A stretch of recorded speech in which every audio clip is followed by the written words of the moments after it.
Chapter 42. She drove for a really long time. Perhaps it was more than 4 to 5 hours since she left her home.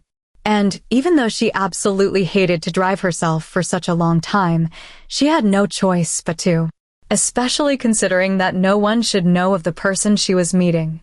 A person she hated to see, but was the only one who could help her now.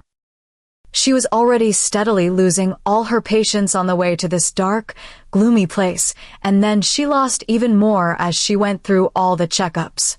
But now, waiting in front of the massive mahogany doors, her mood had shifted entirely. Her palms started to sweat nervously and grew colder, no matter how much she tried to hold them together, trying to warm them up. This chilling, icy place seemed to freeze her down to her very core, but she could not tell you if her slight tremble was due to the cold, numbing atmosphere or the coldness of the voice that summoned her inside. "To what do I owe the pleasure of your presence?" The cold, hoarse voice impassively spoke. Kneeled before him, she had still not dared to raise her head up to look at him. Regardless of how beautiful and ethereal his appearance was, beneath the beautifully sculpted face adorned with gray eyes and platinum blonde hair, a monster hid. "I need your help," she stuttered, half regretting the choice she made in coming here. Help? Oh, but have I not helped you already?" the cold man stated. He was calm, but it did not soothe her at all. All who knew him could tell his calmness was only a facade, the calm before the storm. "Now is the time you were supposed to help me, wasn't it so? So then why have you come to me for help?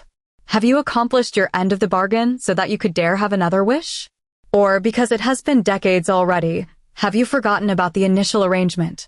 He continued without waiting for her to answer the first question. His questions made her kneel even more in submission, even though this person was not her king and could not demand that she do so, even though they were not even of the same race. Scared of his pressing aura, she had no choice but to bend even more. "I have tried to help as much as I could. I have informed you when His Highness was not in the palace last time, and even when they were getting closer to finding something about you in the past. Even now, I also come with the information that Salus has successfully interrogated the men he captured when they entered the forest to kidnap the students. Please believe me, it is not my intention to fool you. It took time for me to prepare myself to the level that the council would consider me as a potential queen because, without their backing, he would not spare another glance at me, just like he had done in the past to many others. Not to mention, with me coming closer to him on my own will, I would have instantly been dismissed. And now, just as everything was falling into its rightful place, there is another disturbance that keeps interfering, one that must be eliminated at any cost. Without it out of the way, things would surely go in my favor." She expressed desperation. "You want to use me again? Did we not agree last time that you will handle the rest on your own?" The man asked her while he began to tap his fingers. She realized that he was getting impatient with her. Each time this man tapped his fingers, in the next few moments, someone's fate would be sealed. And now she was the only one in the room. "Why yes, but I have no other way.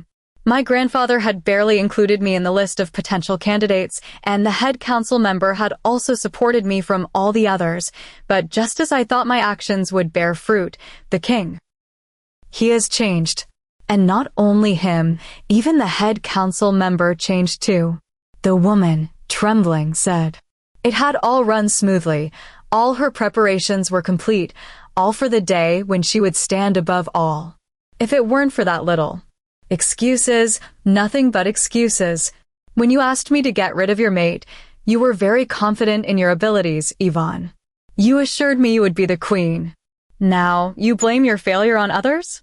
Where has your confidence disappeared to? I wonder. The man asked her, smiling slightly, a smile that did not quite reach his eyes. I was confident, I still am, but if it wasn't for Yvonne quickly countered with an aggrieved voice littered with arrogance. Arrogance, she regretted immediately. She knew from experience just how much this man cared about etiquette, and how important it was to him for everyone who came, whether it was his subject or not, to kneel and bow deeply. Just that, her injustice got the better of her. Now, as a consequence, she could barely breathe through the constricted neck that kept getting more and more constricted as he tightened his hold on it.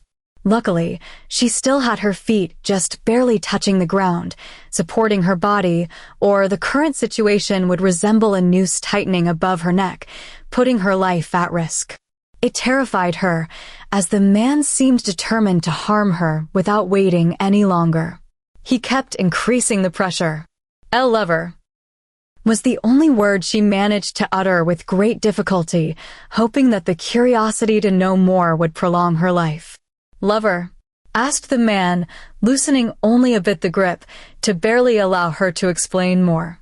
An explanation that could cost her the life she was seconds away from losing would not be satisfactory.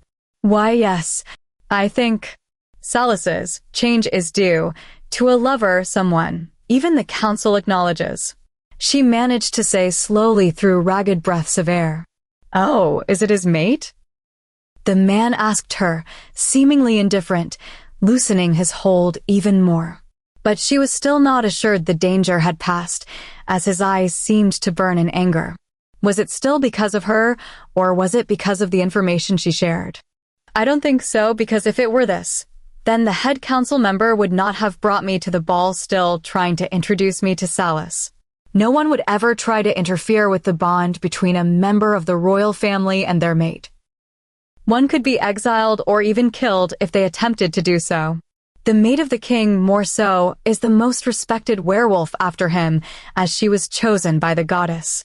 And Salas has also not marked her yet, even though he was supposed to mark her immediately after finding his mate."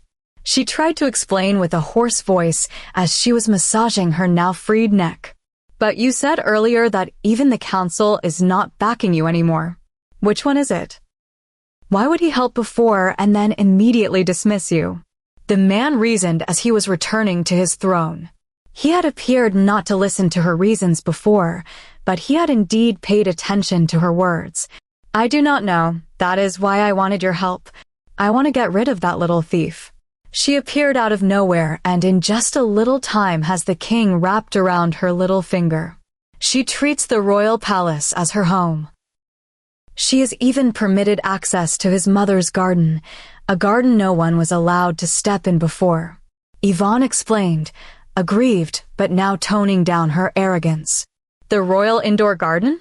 asked the man as he returned to tapping his fingers, an action that unsettled Yvonne greatly, making her provide even more details than necessary to convince the man it was not her fault. Yes, the royal garden was the favorite spot in the entire royal palace of Salas's mother. Even after her death, he maintained it and did not allow anyone to enter before. However, she was sitting comfortably on the grass, reading a book in that very place, instead of staying on the designated pathway to avoid harming the plants. She even had the audacity to stop me from touching a rose from the garden, like she was the owner of it. It was at that moment that the head council member came and took me away. Since then, the council member said that he will no longer try to interfere with His Highness's personal life and that I should stop. "Which roses are you talking about?" the king asked, intrigued. He had even stopped tapping his finger, paying more attention to Yvonne. "It was a transparent bush of roses. But one turned black when I touched it. It must have been enchanted," Yvonne explained, confused. "Did the other woman touch it also?" he asked hurriedly. "Yes, when she stopped me from touching them, she also briefly touched it. What color did it turn into?" he asked even more quickly than before. "I think it was a light blue." "Why?" Yvonne tried to ask, but stopped herself. Looking up to see the king's face, his ethereal beauty had transformed into a demonic, dangerous one.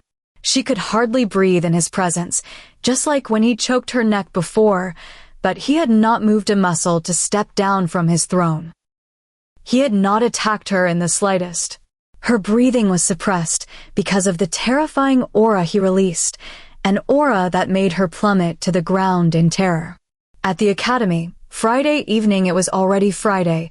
The time had sped up since their alpha returned to the academy. The pack members were thrilled to have her in their midst again, but their mood was slightly dampened when she informed them that she would still be living at the royal palace at the weekends. It was a courtesy His Highness had shown to her, a courtesy they wished he would have kept to himself. The weekends were a time they spent together deepening their bonds, going out to the city for a ride and some fun. Now, it meant they could only see her from Monday to Friday. However, considering how much time they spent training and learning during that period, they would not have had any time to socialize and hang out with her. So their mood was sour, especially Jake's. He had taken it the hardest. She had explained to them a bit that there were unavoidable circumstances that kept her in the palace before, and that was also why she should still live there. However, she had not explained too much, and they also refrained from prying due to her introverted personality. Seeing her off to the door, the pack members were returning to their rooms a bit upset, and no one had the mood to go play outside. Jake even more so, as he had felt a man's distinct smell on her the time she returned, a familiar smell that he knew the king possessed. The smell was so mixed with her strawberry scent that it did not seem like it was just from meeting him briefly in the palace. At that moment, it sent an alarm to his mind, but he had refrained from showing such emotions on his face. Still, it did not mean he did not feel hurt in his heart. He had been the one to see her first. He had been the one to discover her loveliness first. But he knew for a fact that she respected a lot the mating bond, and she would never accept his feelings. Not that he tried to show them openly to her. He was scared to break the friendship they currently had. He was scared of her rejection because of a possible mate who might exist out there for him.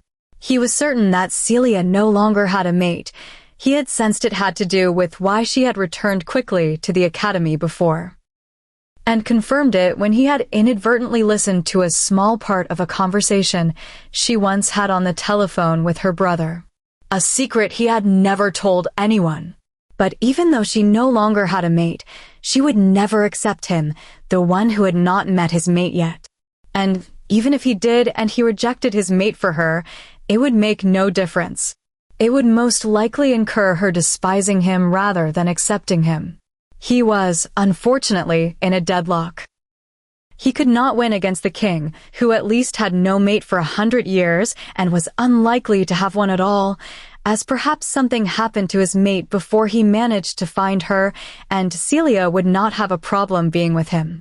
As such, the king was already in a more advantageous position than him. He sighed, opening his bedroom door, his heart aching from the helplessness of his situation. Closing the door as he entered, the image that appeared in his eyes stunned him out of his unhappy thoughts. He was so surprised that he could not even react to the unexpected guest. Could he call her a guest? He thought. What kind of a visitor would wear Lolita Gothic-styled clothes and sit comfortably in the middle of the bed, chewing bubblegum?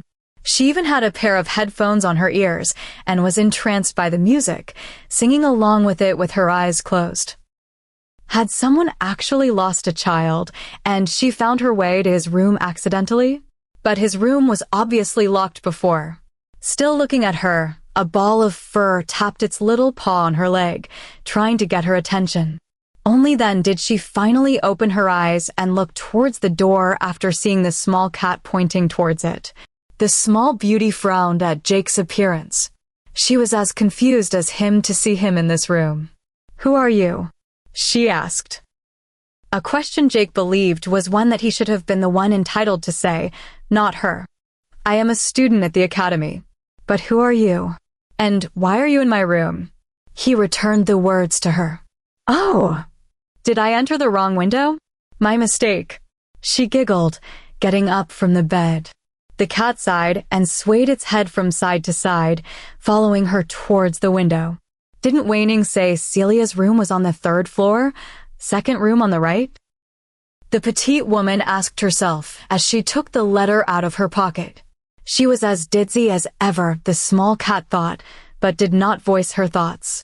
"Oh, it was the left." She replied to her own question and was about to exit the open window when a hand pulled her back. "Who are you? And why are you looking for our alpha?" Jake asked, upset and wary of the person. What has it got to do with you? Asked the woman, a little annoyed at the fact that she could not budge the tall man's hand and remove her hand from his grasp. What do you mean? What has it got to do with me? You entered my dorm room, and now you are the one asking questions. Jake asked, angered, getting closer to the small witch. Hey, let go of my hand, shouted Clarissa, getting angrier. What if I don't, kid? Answer the question first. Kid? How dare you say I am a kid? Clarissa asked, upset that the taboo matter was touched. No one called her a kid. How dare he call the leader of all the covens, the highest ranking witch alive, a kid?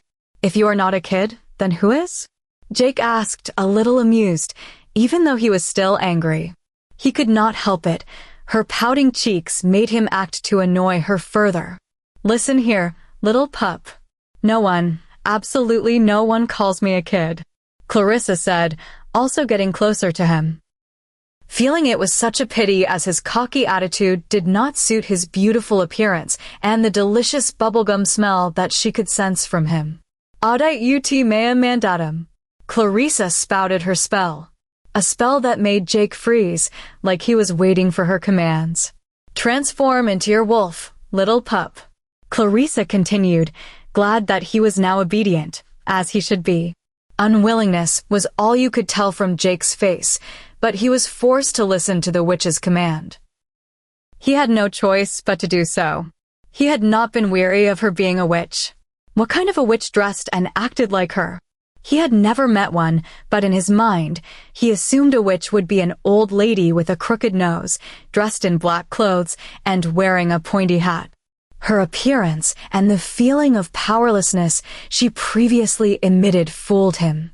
Seeing the big wolf that was as tall as her, even though she was standing, overjoyed Clarissa.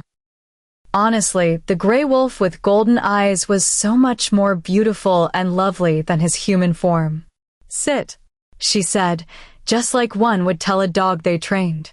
An action he again followed, although growling but otherwise obedient. Good little wolf, Clarissa said while standing on her toes, struggling to pet the head of the still giant wolf, although he was now sitting. Sometime later, at the mall inside the city, do we have to hold hands? Celia said, while looking at the hand Salis gingerly held, and not only held, but also interlocked their fingers together. They were now walking around the mall, going to the promise date. Salis had insisted that they should have one today and another date tomorrow, as he wanted to apologize for granting her wish only now, even though some time had passed since the ball was held. An apology she did not ask for, of course. Why are you being shy? We have already slept together. This is only a small touch, Salis asked, cajoling her. You, don't say that out loud. What if someone heard it? Celia asked, upset, and was already checking her surroundings, her face flushing hard. Why? What are you thinking in that pretty little head of yours? I only meant we slept on the same bed. Salis chuckled, and, with his other hand, was pinching her small nose, teasing her. You, why do you always have to twist my words? Celia asked, upset and pouting. An action that delighted him. He was pleased that she was becoming increasingly comfortable with him, to the point where she was even beginning to express her genuine inner thoughts. Chapter 43, their first date, was interrupted shortly after it began. They had not walked around for half an hour when Jake called Celia. Initially, Salis was a bit bothered by the call, and even a bit jealous of it, but the importance behind the call washed away such feelings. So, without either of them feeling regretful for the short date, they made their way to the royal palace, where they had agreed to meet with Clarissa, the one who made Jake call them. The witch also had enough fun playing with Jake in wolf form and released her spell on him before leaving, having accomplished her goal. She was anxious to see if the ring would work. Lilu had told her that the ring was indeed capable of holding and transferring a spirit, but it had only housed a tiger's spirit until now. Would it also work for a wolf's soul? She was about to find out. Escorted by the guards who had been waiting for her by the gates, this time, Clarissa followed the normal route to enter the place. She was coming to the palace, so even if she wanted to, it was more difficult to breach than the dormitory building was. Celia, the bubbly witch, happily ran towards her friend, and as she got near her, jumped and tightly hugged her. If one were to see them, they would no doubt think that Celia was the more mature of the two, but in fact, she was much, much younger than Clarissa was. Celia warmly hugged the witch, happy to see her. Her lively presence was contagious. They exchanged only a little bit of pleasantry before touching the important matter, as it was what mattered the most. Celia had also not asked Clarissa why the witch helped her, as Clarissa told her she would reveal it to her someday on her own accord. "Well, here it is, my solution," Clarissa said happily as she presented the small box in the palm of her hand. "This?"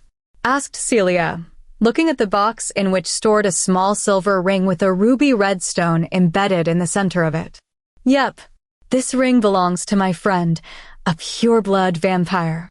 In it already resides a white tiger, but there should be enough room for another soul, at least for some time." Clarissa said this, hopeful for a solution. But both Salis and Celia looked towards her, not understanding a thing. How would the ring help Crescent, the small cat at the side? Clarissa was a nerd when it came to her research, and she was a genius at everything she did. However, she had two major problems. One, she had no sense of direction. The small cat doubted that she could even find her way back home if she were not with her. Two, she never explained to everyone's understanding. Being the genius that she was, she felt like everyone would understand her no matter what words she used, without too many explanations. The ring in Clarissa's hand is a vessel.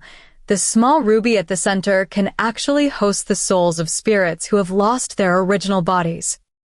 If one wears the ring, his or her soul can transfer to the ring and effectively prevent them from dying, and as another person would wear the ring after the first person, her or his soul could possess the new body.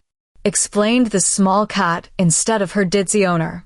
The original use of it was, in fact, to curse a person. At least that was its initial purpose, but in the case of spirits, it can also serve as a means to store them. You see, if a person who has 3 souls wears it, the ring will absorb first the weakest of them, and that would be Crescent's soul because, for 1, her power is lower, of course, and for 2, she does not belong to your body, so she is the easiest to snatch in a sense. Continued the small cat. But Ebony, if Crescent transfers to the ring, would she remain there? Celia asked, scared that it might happen. Crescent was a wolf. She was meant to have a human counterpart, a partner. What would be the difference between Crescent, which was now dormant, and being in a ring? No, she would not be able to. As Clarissa said, the ring already has a tiger's soul in it. We promised Clarissa's friend we would only use the ring to transfer the wolf's soul and then return it to her. The tiger is very important to her and would get damaged if the two stayed in the same place. Something like what is happening now in your own mind. The ring is meant for only one soul, usually, just like the wolf's place in your mind is made for one wolf. One of the two would get hurt in the long term. The purpose, essentially, is for you to wear the ring until the center stone turns blue.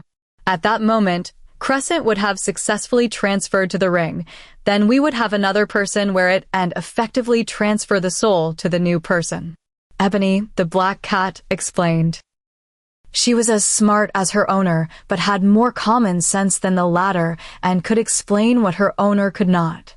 Yep, that's the gist of it, Clarissa added as if she were the one who explained. To whom we would transfer Crescent, another werewolf? Celia asked. She was a bit relieved, but not totally. Her most important wolf could not just be handed to another werewolf, and the other werewolf would have to accept her, too. No. The same problem would occur again. If we did that, one of the wolves would suffer. The person who could house Crescent would have to be able to host a wolf, but not have one already. Only a hybrid could have her. Ebony explained further. You mean a being born from a human and a werewolf? But I do not know of any hybrids. There are none in the kingdom. Salus added he was the king, he would know, of course. His words worried Celia again, but fortunately, the cheer resolved even this part of the problem. In the werewolf kingdom there are not, but we never said that it should be a crossing of a werewolf and a human. It can also be a crossing of a werewolf and a witch. Is there such a person? Salus asked, intrigued. It was new information to him. Yup.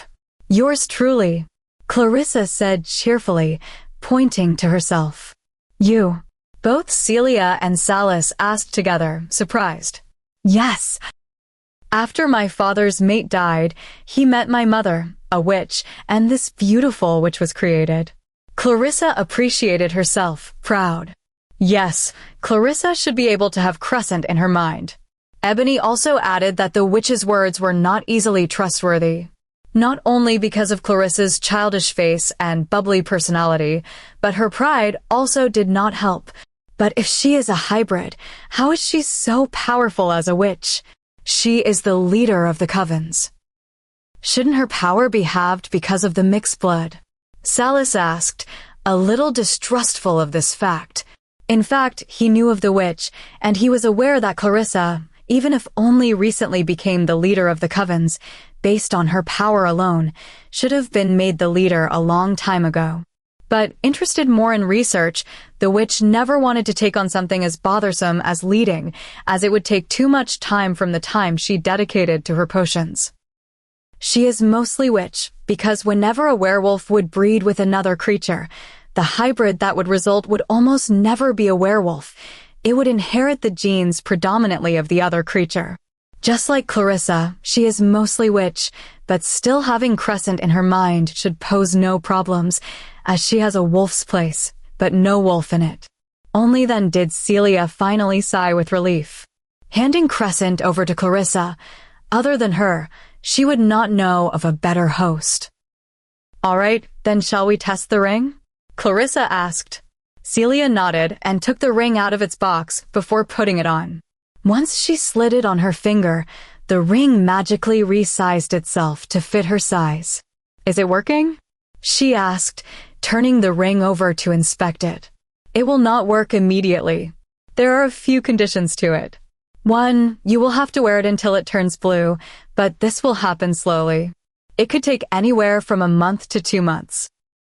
The stone will begin to turn blue around the edges until the blue color reaches the center. 2, you cannot remove the ring until it turns blue for any reason whatsoever. Her soul could possibly be torn apart if you do so. And 3, the most important thing to take notice of is that, at this time, you cannot use Waning's power. It will interrupt the flow of magic of the ring, and it will also affect Crescent's state anyway. This could also cause Crescent to vanish. Ebony explained the graveness of the situation. Celia nodded and looked again at the ring. A little tiny bit of blue could already be seen. It was only a slight improvement, and she could only see it because of her keen eyesight, but it was a hopeful sign. So then we don't have more to do than just wait? Asked Salus, already thinking of calling the academy. He had to find a reason to limit the training the Watchers did to prevent Celia from using her werewolf power. Yes. When the stone turns blue, Waning can wake Crescent up and she will see some sort of portal, as Lysolode explained. Once she jumps in the portal, the ring would have engulfed her all. Then Clarissa will wear the ring and will do the reverse process. In some other place, at the same time, are you the hunter that returned alone from the royal forest about a month ago? If my memory serves me right, you informed your superiors that the king had returned earlier than scheduled and had caught all of you off guard, right? Asked the blonde man, rhythmically tapping his fingers. Why, yes, my king, answered the hunter, already sweating. He was scared because he was summoned, just as he thought his lie had successfully fooled his superiors.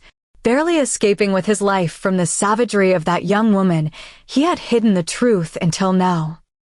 How could he say that the entire group of hunters was single-handedly decimated by one little werewolf woman?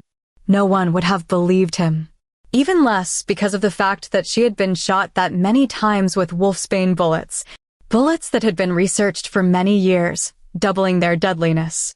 Would he have said that perhaps he would have died at this man's hands at that time, just for announcing the failed research result, he thought? Fortunately, at that time, scouts posted outside had seen Salus's car enter the royal palace shortly after the attack, and the other hunters had mistaken him for the one responsible. Afraid, he did not contradict them and even affirmed their beliefs. If he had known he would one day be summoned by this man, he would have never lied. But now he could do nothing more than stick with his original story. Because if this man realized he had lied, he would die today for certain.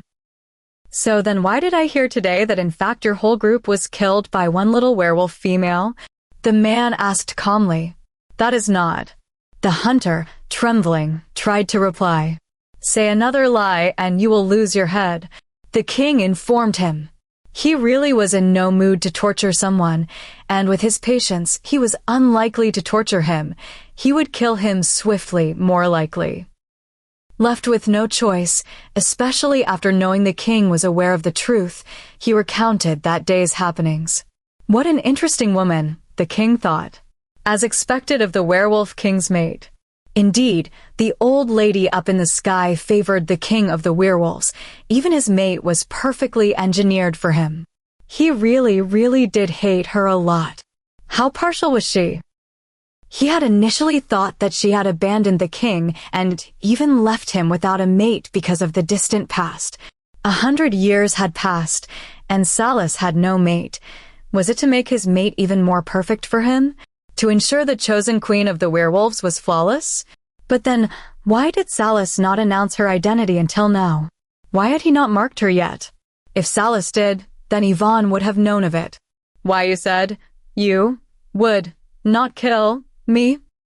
The hunter said these were possibly his last words in a painful tone. No, these were his last words as his body fell lifeless in a pool of blood. I said you will not lose your head. Whoever said I will not kill you? The king replied, looking at the now dead body, as his thoughts were rudely interrupted. Now then, I hope you will not have unfortunate news for me, like this gentleman here, doctor, the king asked, wiping his bloodied hand on a handkerchief. Your Majesty, although the hunter just said the Alpha has survived the bullets of wolfsbane, I can assure you they truly are as potent as we promised. The captured werewolves proved so. Even the strongest hunters caught died after 2 bullets of wolfsbane. The only reasonable explanation for her survival is her rank.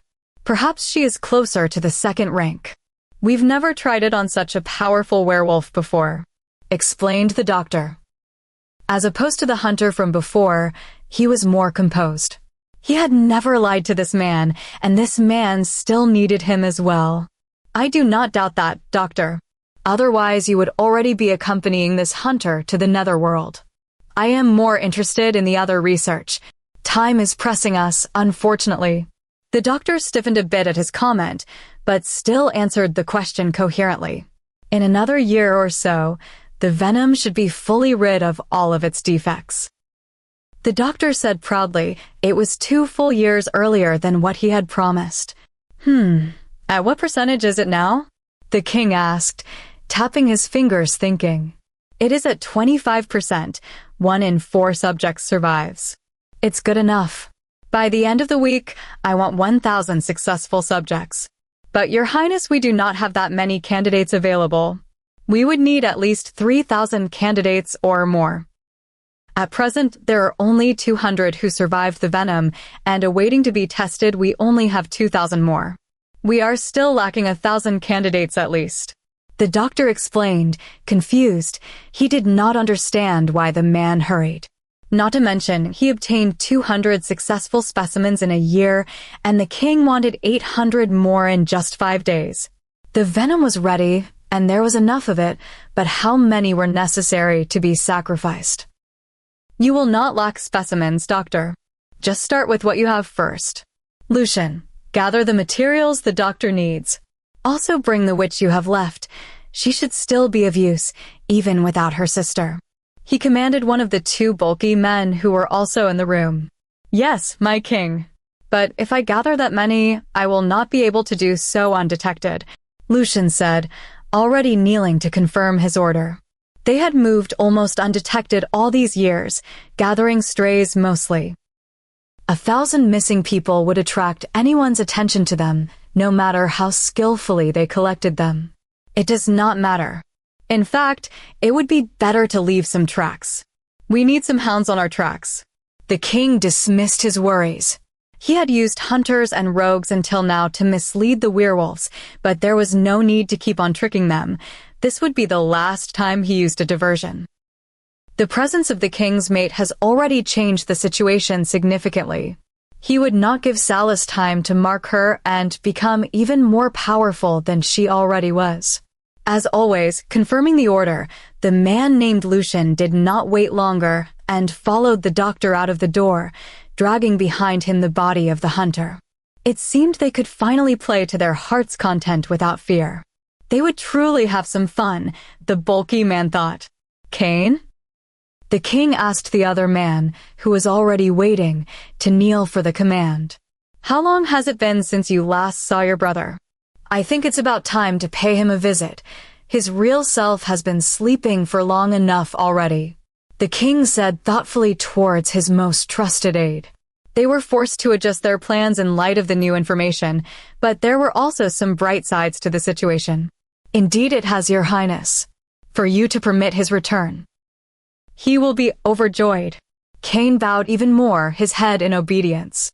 His brother had suffered long enough. 30 years had passed since they last saw each other, with his brother having his memory intact. I will be happy to have my third aide return as well. It has been like losing one of my limbs. Take the crystal with his memories with you. You can restore them at the academy. There is no need to wait until you come back to do so. Yes, Your Highness. Thank you, my king, before I go. Can I be presumptuous and ask you something? Cain asked humbly. He had no fear of the king, as Lucian and his brother had been with him the longest, but nevertheless, he still asked for permission. Of course you can. The king replied calmly and waited for his aide's question. He had even stopped tapping his fingers to pay attention. Why did you let the werewolf woman go? She has lost all her value to you. Why did you not tie the loose ends? She could pose a problem if she talks of us. Cain expressed his worries.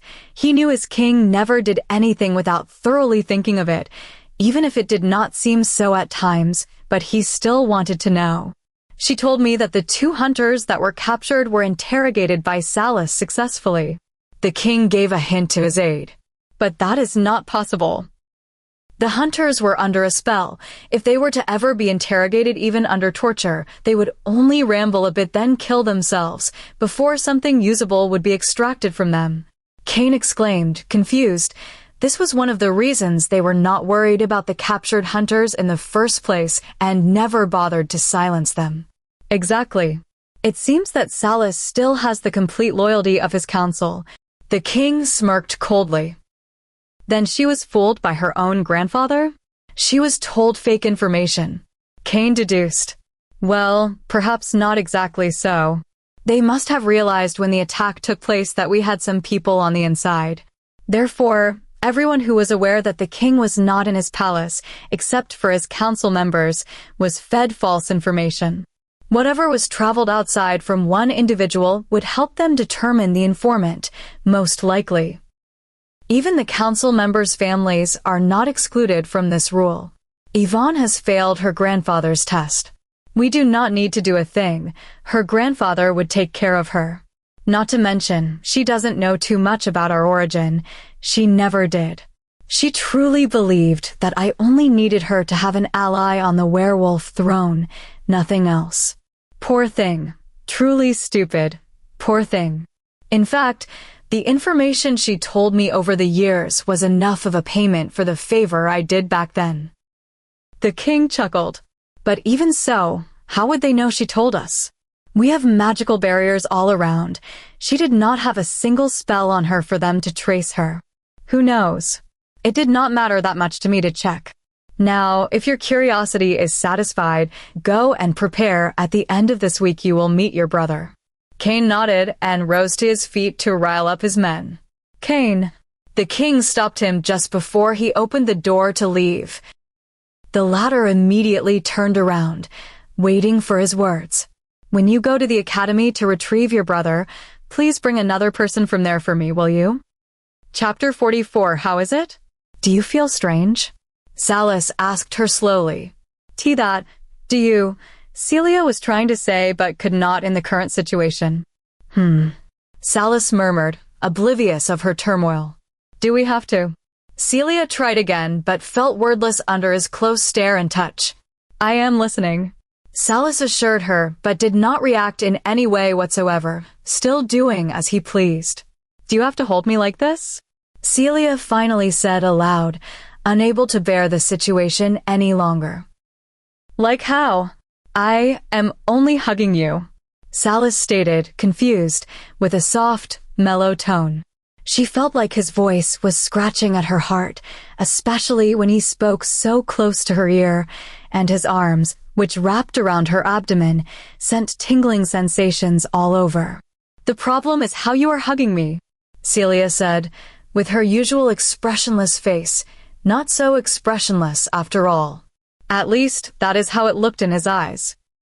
Her moist eyes with unshed tears of frustration, her slight tremble at every touch, even the rise in temperature of her body, all of it delighting him beyond words. She felt like a small caged animal, but perhaps it was to be expected. In the mornings, when he cuddled with her, she was still half asleep. However, at night, as she sat up in bed with him hugging her from behind and his head resting on her shoulder, she was wide awake. So, how does the ring feel on your hand?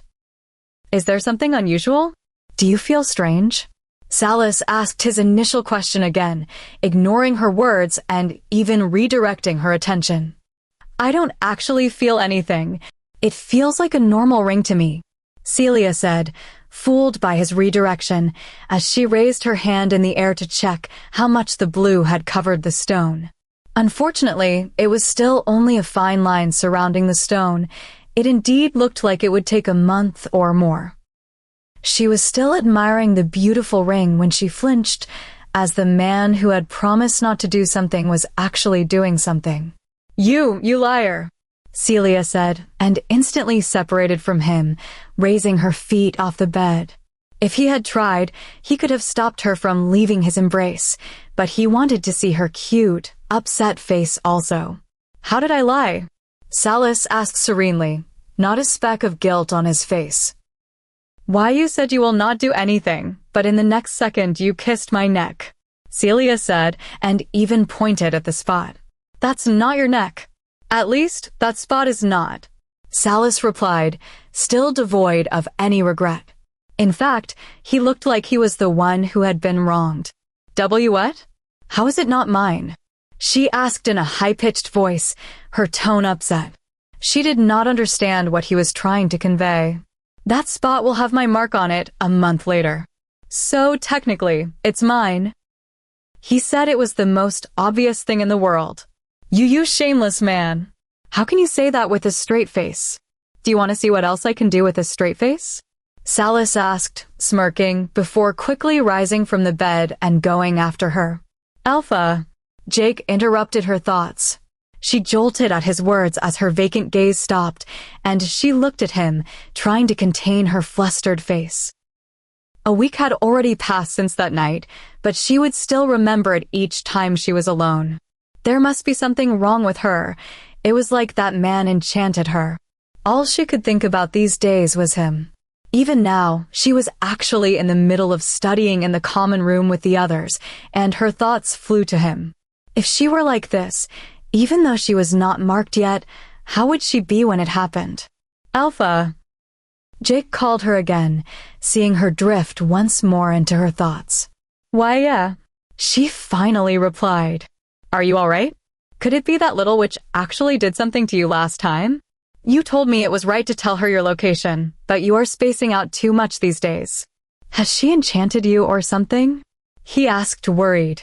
Every now and then, their Alpha seemed lost, and the usual solemn face she used to show in the past softened somehow as her cheeks turned bright red. Then, moments later, she would frown and shake her head, but her face would turn back to the vacant, flushed gaze in a little while. If it happened once or twice, he wouldn't be concerned about it, but it had been repeated quite a few times already. If she weren't enchanted, then he couldn't really explain her current state. No, of course not. She has been my friend since I was little. She would never do anything to me. She is helping me with something. Don't worry about it. She immediately denied it. She did not want him to accuse an innocent person of something she did not do. Clarissa was such a sweet witch.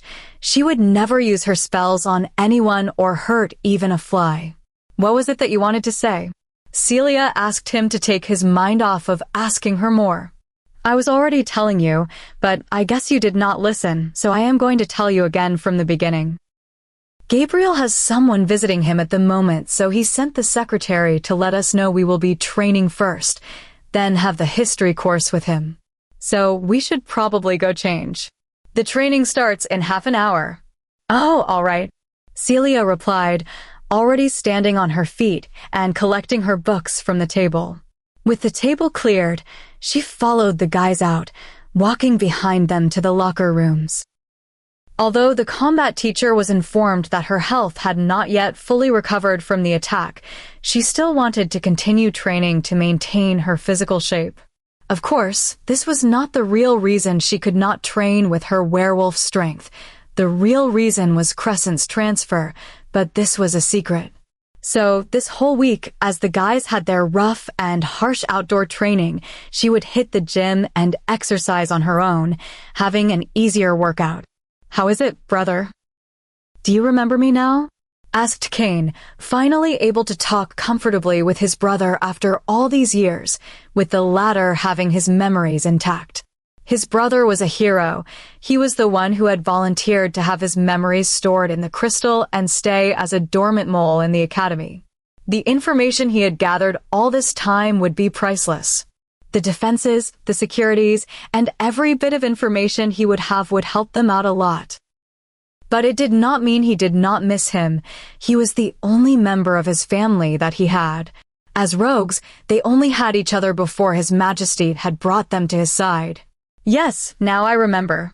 It is a bit difficult, as all the memories keep overlapping, but I should not have a problem in a couple of minutes or so. The man said, breathing heavily. He felt his head splitting in two as all the memories he had missed came back with full force. Kane, his brother, had come to visit about once every 2 to 3 years, but he had never known just who he really was until now. He had previously thought he was the only one who had helped him all those years ago when he lost his memories.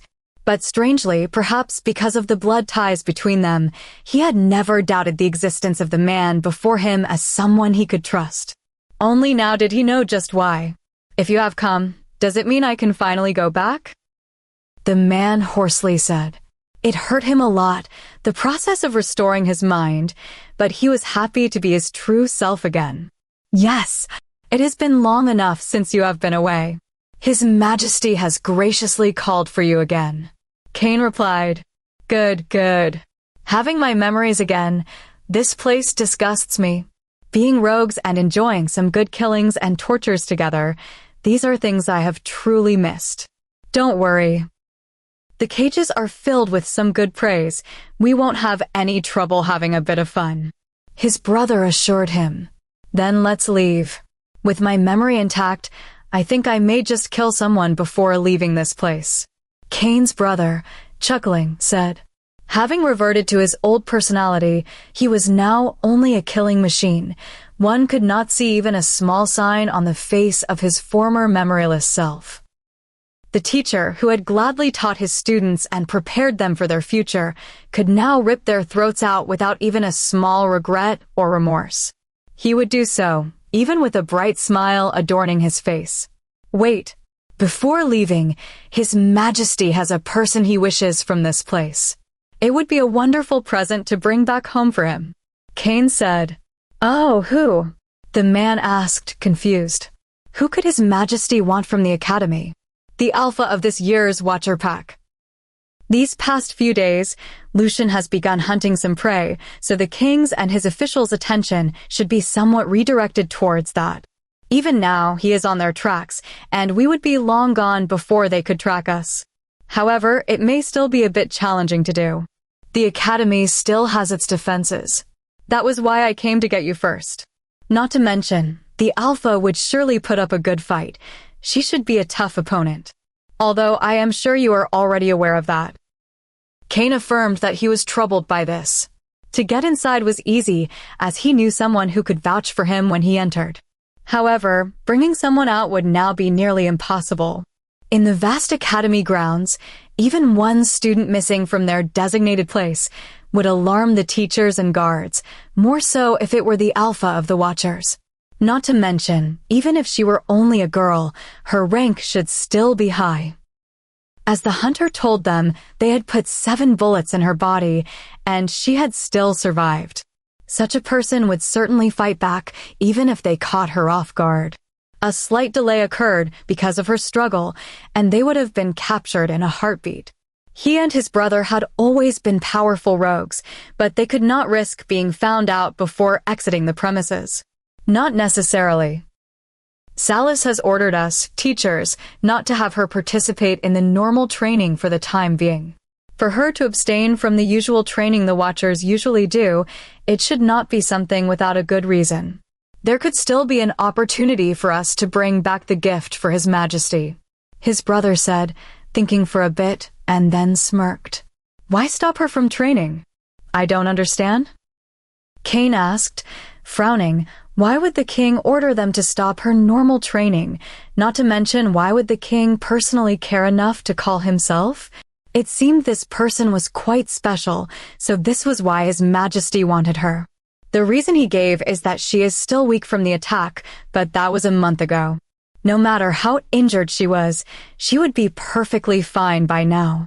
Without my memories, of course, I obeyed his order without second guessing. It makes me sick to even think about it. Anyway, it is not the real reason. I think that she right now could be quite easily captured. Are you sure? Cain asked. He knew his brother was smart, and this was why he was the one perfect for the mole job. Even without his memories, he had perfectly mimicked a normal pack werewolf, even though his personality was nothing close to it. Still, he wanted to be certain of a foolproof plan. For this whole week, Celia Blair has only trained like a normal human would. She has never used her werewolf strength, even once during her workouts. Think of it this way. If all of your life you were used to doing something, could you suddenly stop doing it just like that? Using a werewolf's power is just like breathing air. Sometimes, even without meaning to, she would still use it, right? Even if she was still recuperating. But not even once this week, she did. She feels just like a normal human. My best guess is that there is something preventing her from using her power, something that would be perfect for us to use. His brother stated, analyzing the situation. Cain listened intently. As expected of his brother, he indeed was the brightest. This was why His Highness had said he felt like he had lost one of his limbs. His brother was always the one who followed His Majesty's orders perfectly, even though he never held all the details. Now as for how to do it, the pack has training as their next class. And fortunately, the training grounds are at the border of the academy. They are the furthest from the center. Trust me, we will be able to take her away without a hitch. Running on the treadmill, she breathed in and out, finding it a little hard to continue working out. Not using waning strength to regenerate her worn-out muscles, indeed, was not pleasant. Since she was small, until now, she had always been an active person, but thinking about it, she perhaps relied a little too much on her regeneration and in human speed and strength. Not to mention that she had been a bit too lax in her training with all that had happened this last month. Well, even if she hadn't been lax, the exercises that she had been accustomed to doing, considering her werewolf strength, had been harsh. But now, only using her human side, she thought that having the training would be enough. Apparently, it was not. Full of sweat and red cheeks, she hit the showers before putting on her black uniform again and tying up her hair in a ponytail. Checking her appearance in the mirror, she left the gymnasium and walked towards the building where the courses were usually held. Unfortunately, the gymnasium was a little further from the center of the academy, so the training sounds and voice did not bother the students who were studying. As such, she had a bit of a distance to walk.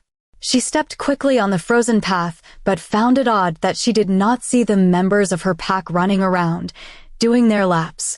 Could they have gone even further with the teacher, she wondered, but paid no more attention.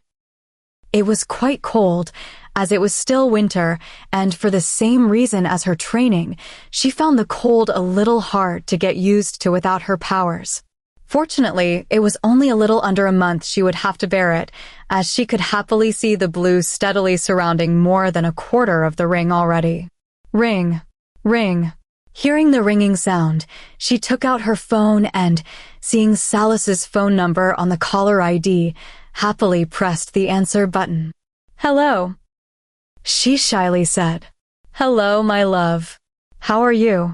Salus gingerly called, making her skip a beat. She could not get used to this honey-like person. "I am all right. I just finished my training and I am heading towards the study building," she replied, with heavy breaths as she walked. "Why do you keep on training? It should be quite difficult without using Waning's power. Look, even your breathing seems off." He scolded her with a tender tone. Even if he was admonishing her, he could not be harsh. "I still want to train. I am only now beginning to realize just how much I rely on my werewolf power. I should still try to do my best training. It's not always good to depend only on them," she explained, walking more slowly so as not to breathe heavily and worry him further. He had wanted to keep her locked up in the palace for this time when she could not use her powers. It took a lot of time and effort to convince him to let her come to the academy. What if he insisted again that she not go out? "As always, you are so smart. That's why I love you," Salus affirmed with a hoarse, elegant voice. She listened to his words, feeling like her heart would come out of her chest. Listening to his confession, she realized she had never told him those words herself. She had never expressed openly how she felt about him. He had told her several times already, and he had also shown it through his actions more than once. But what about her? Salus. She called him with a determined voice.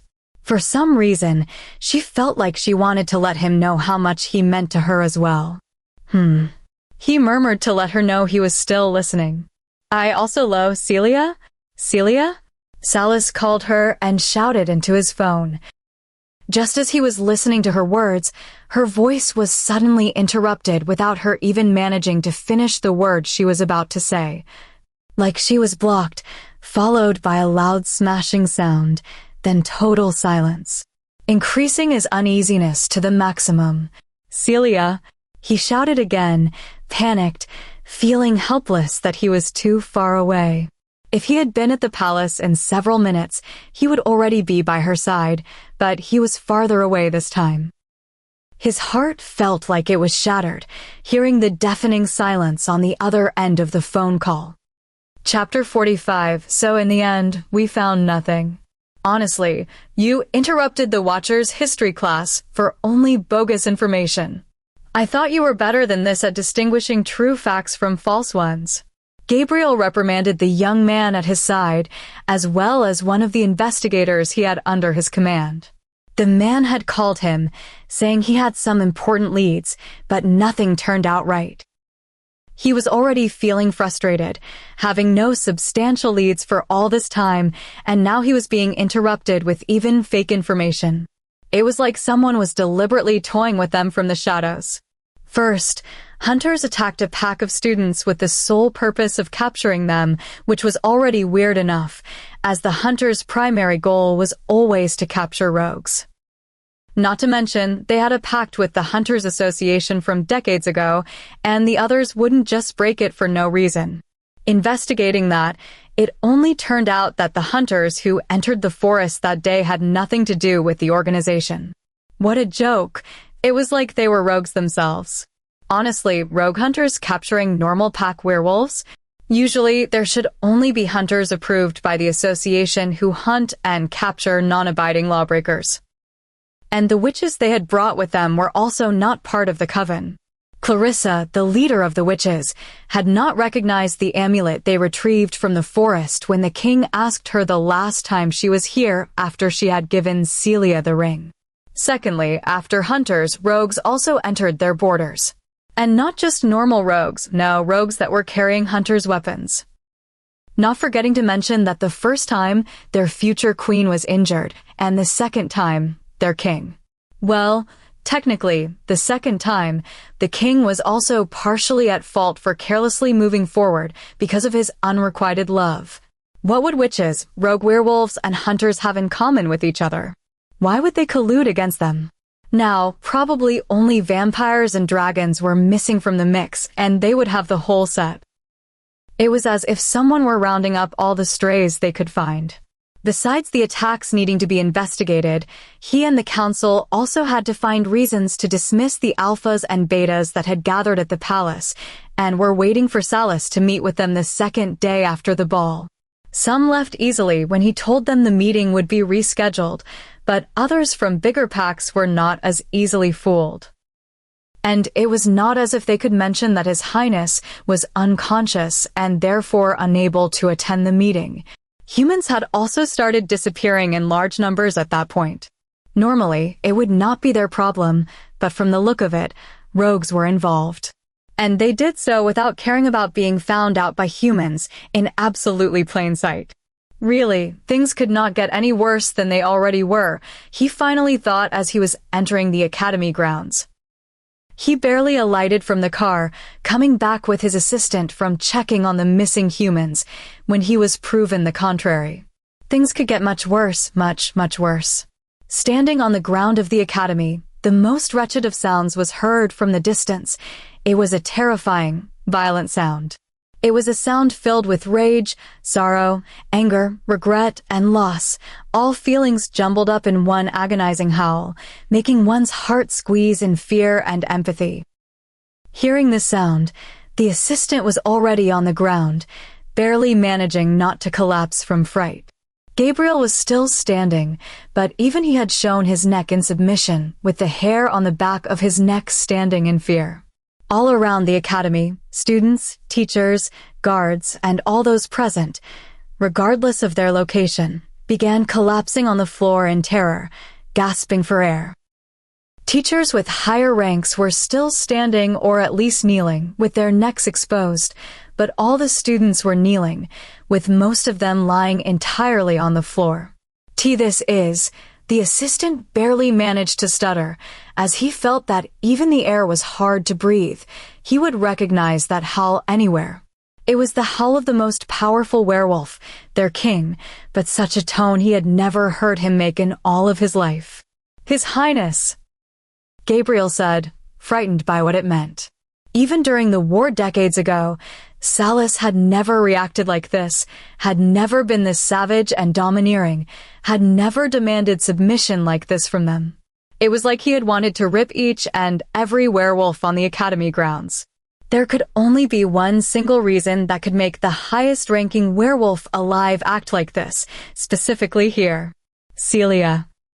Gabriel whispered, and trying to free himself from the mental shackles Salas had imposed on them, partially transformed himself. His fangs and claws extended, and his green eyes turned black as he swiftly ran towards the sound. On the path between the training buildings and the study ones, several teachers, the members of Celia's pack, and a few guards were kneeling a little further from the king. They were shaking in fear as the latter also collapsed with his knees on the snowed ground in front of a small patch of blood. I will kill you all. All of you will die today. His voice resounded as his horrifying howl stopped. The words filled with killing intent had frightened them even more, so they lowered themselves until they could reach the ground with their heads, but none present knew what they had done wrong to incur His Highness's anger. His Highness had come running in his wolf form, breaking all the gates in his path, not bothering to walk through the normal formal route until he reached this location and inexplicably knelt on the frozen ground. Seeing him in such an alarming and terrifying state, they had quickly come, thinking something was genuinely wrong and wanted to offer their assistance. But until this moment, the king had not asked them anything yet and had even threatened to kill them. Although his words did not feel like a threat, they were more like an impending reality. The watching students were also caught up in this mess by mistake.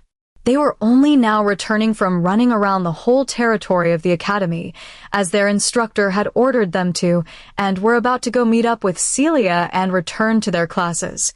But Salus's howling had also stopped them in their tracks, making them fall on their knees as they felt their air was cut off. Gathering in his hands the small red snow that was starting to melt at his touch, falling once more in small drops to the ground, Salus was already beyond the point of no return. As the blood-filled snow melted completely, he slammed his hands into the ground in wrath, hands that were already changing their shape, with his bones rearranging in massive paws. His clenched jaws elongated, accompanied by countless cracking sounds, into a black, furry snout with sharp teeth and canines, as his spine snapped to fit his now four-legged posture, extending to form his long tail, transforming into his midnight black wolf. Sky was stricken with grief and could no longer be suppressed. Not that Salus was intending to. He also wanted to kill all who had not managed to protect his beloved. "Oh, no," Gabriel murmured, breathless, in the face of the massive wolf. The enormous black animal rose from the ground, a growling sound constantly rumbling in his throat. He moved slowly at first, but it did not make the threat of his existence any smaller. His giant mouth opened, showing his huge protruding canines and small droplets of saliva of a raging beast. His head lowered with his ears standing up in an intimidating manner as his tail swung slowly with each step. He was moments away from approaching the teachers and ripping them apart, each step he took sending small ripples under their feet as they shook in fear, accepting their imminent deaths. Salus, in such a state, had no cure. No one would be able to stop him in this condition, the one stronger than the Council of 12 combined. In such a situation, the king would only react to his mate, his queen, the only anchor to his savageness. Still, unfortunately, they had no such person, thus no way out, as he was not even asking for explanations for the crime they could have committed. "Gabriel, our queen, she is missing. His Highness is rushing to the academy." Micah informed him quickly, using the pack link as he approached the academy. He was near His Highness when the phone call was cut off and the latter stormed off. Unfortunately, the links only worked at a certain distance from each other. This was why Micah had only now managed to tell Gabriel of what was happening. Otherwise, he would have quickly informed the guards on the premises of what was happening, and they might have taken action. However, even the phones seemed to have been compromised. He could not get in touch with any guards. "Salus. Sky," Gabriel yelled, now aware of what had happened, rushing in front of the teachers. "Stop it," he told Salus, but the latter was still advancing towards them. He no longer recognized any of them as friends, allies, only prey that needed to be dealt with. The people on the premises admired Gabriel's interference and his courage to stand up to the king they lacked, but they knew it was futile. The king could no longer be reasoned with. "Celia," Gabriel yelled just as the beast opened its mouth in his direction and was about to bite him to death. The watchers froze at the mention of her name. Why would Gabriel call it out now in front of Salus?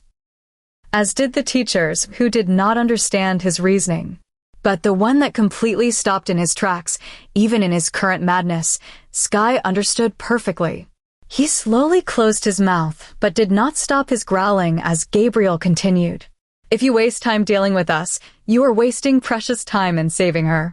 You are not helping our queen by acting like this." Gabriel said loudly, to make himself clear to the creature, as the crowd let out gasps all around at the mention of the word queen, even in their current scared state. Only then did the wolf stop his rage altogether, allowing the human side to take over. The savage beast transformed into Salas, as the latter collapsed once again on the ground with tears flooding from his eyes, his image contrasting with the earlier madness. They took her from me, Gabriel. Even her scent I do not feel in the air.